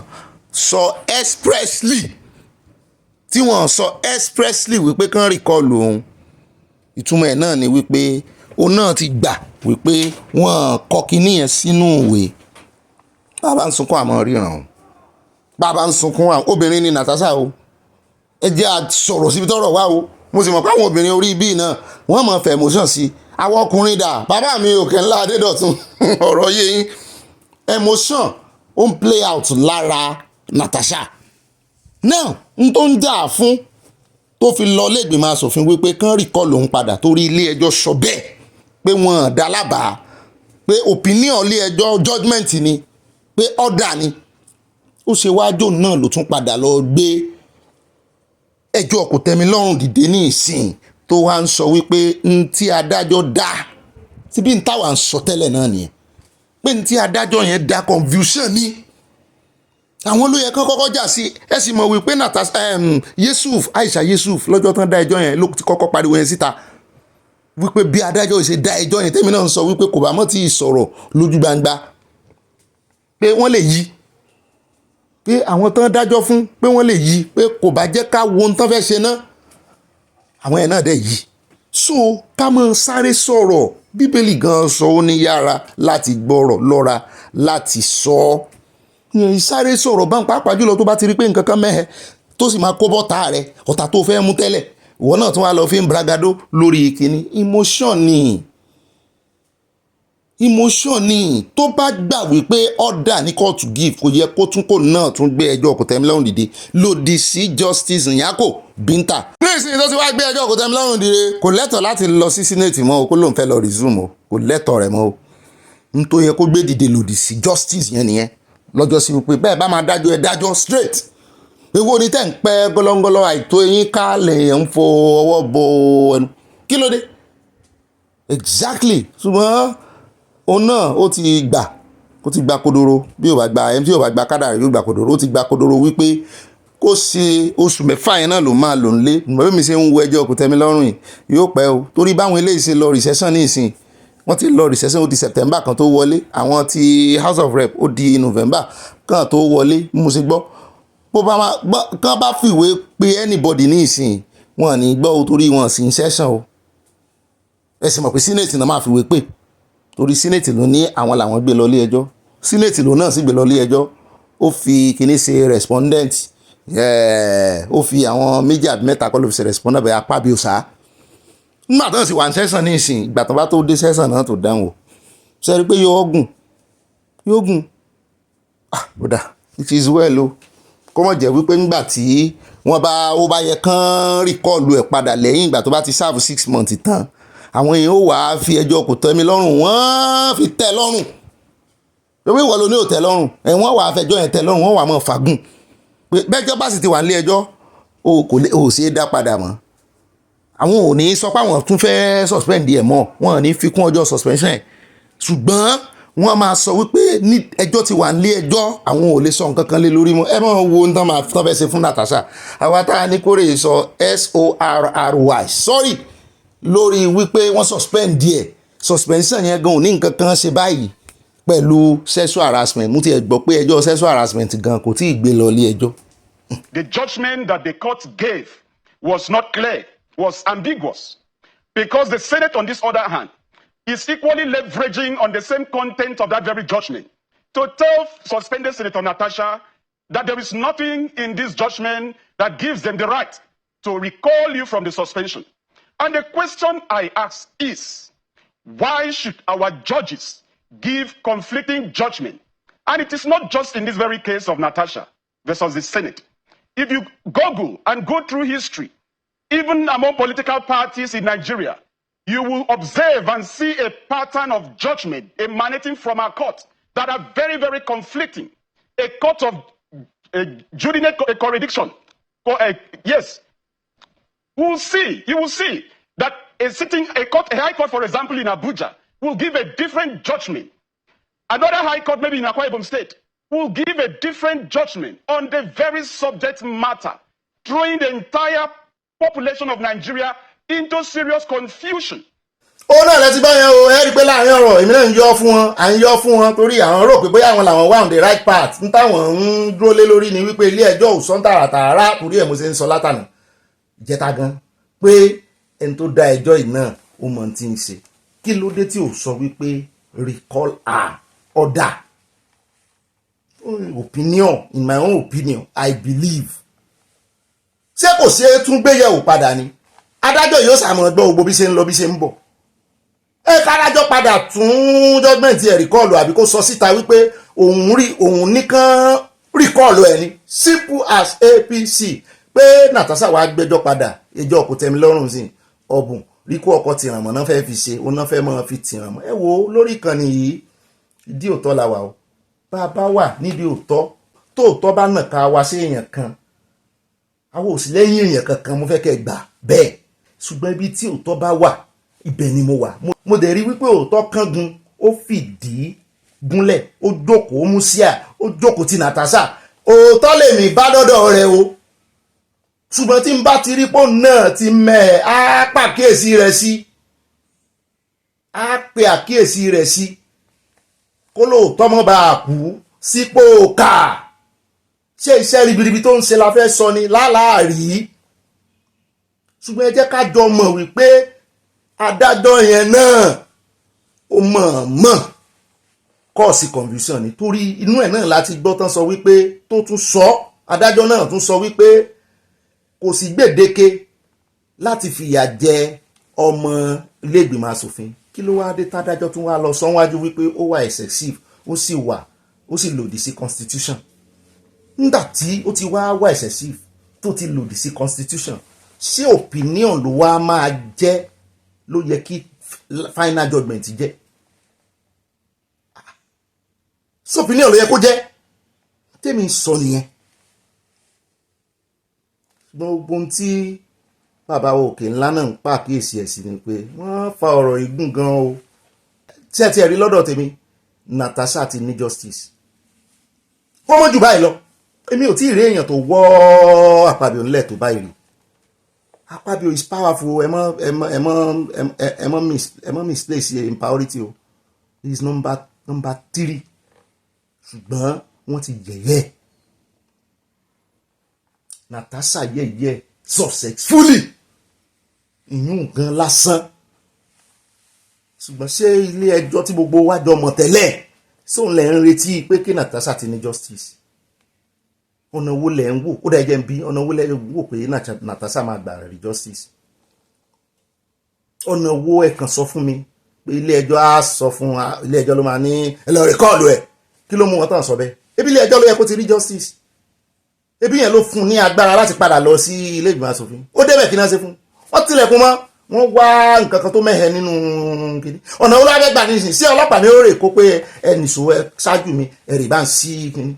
wọ́n kàn máa lọ forth and back ní gbogbo aláti mọ inú Nàìjíríà yìí bó lè yín ó ṣe mọ̀ wípé wọ́n fẹ́ pàun tí ó tún mọ̀ fepo para tí Natasha ń ṣe ń sìn nìyẹn kó bá wọn lu ọdún àrékèrèké kó padà sípò yẹn ná sorry lórí pé mo lọ sọ̀rọ̀ lórí ibi tẹ́ ẹni má jókòó sí tí mo lọ jókòó sí I'm sorry kó yànnà náà ẹ̀ kí ló lè ń bẹ̀ ẹ jẹ́ ká fi sorry kó àwọn ọmọ wa o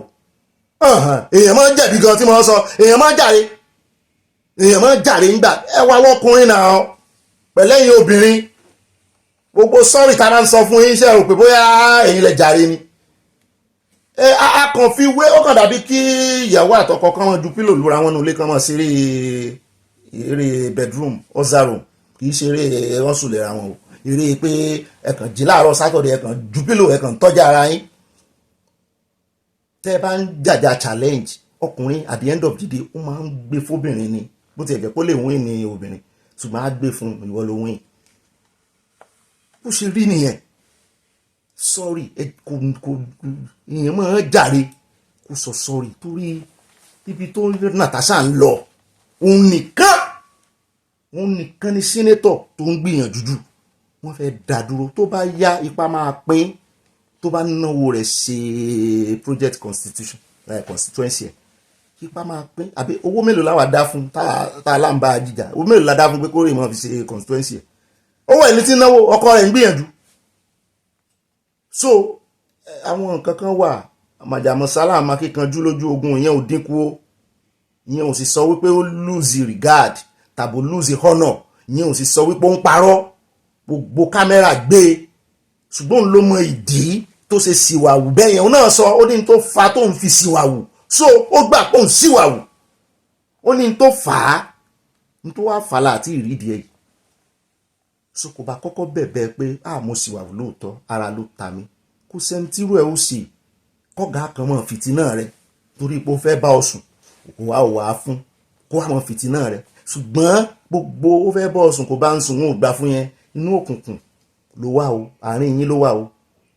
èyí tó wà nú mọ́lẹ̀ tá a rí òun la rí pé Natasha mẹ́hẹ̀ ń bẹ̀ o ẹ wàá tó nu òkàgbọ́n ọ̀pọ̀ ọ̀rọ̀ òkàgbọ́n opinion mi ni tá a parí ẹ̀ sínú opinion tèmi ni kì í ṣe ọ̀dà ábìrẹ̀ pàdé lọ́la aláṣẹ ọlọ́run Èdùmàrè mo kí yín mo gẹ̀yìn ẹ ṣeun ṣeun yọ̀ọ̀dà fún yín o adágbó ọpẹ́ padà sọ́dọ̀ ọlọ́run ọpẹ́ ìbẹ̀rẹ̀ nìkan la máa ń fọ́ ọlọ́run àá fún lọ́pẹ́ ìparí ó dá ngbà àjù ọpẹ́ ńlá sí ọlọ́run ábìrẹ̀ pàdé lọ́la God bless you and I love you.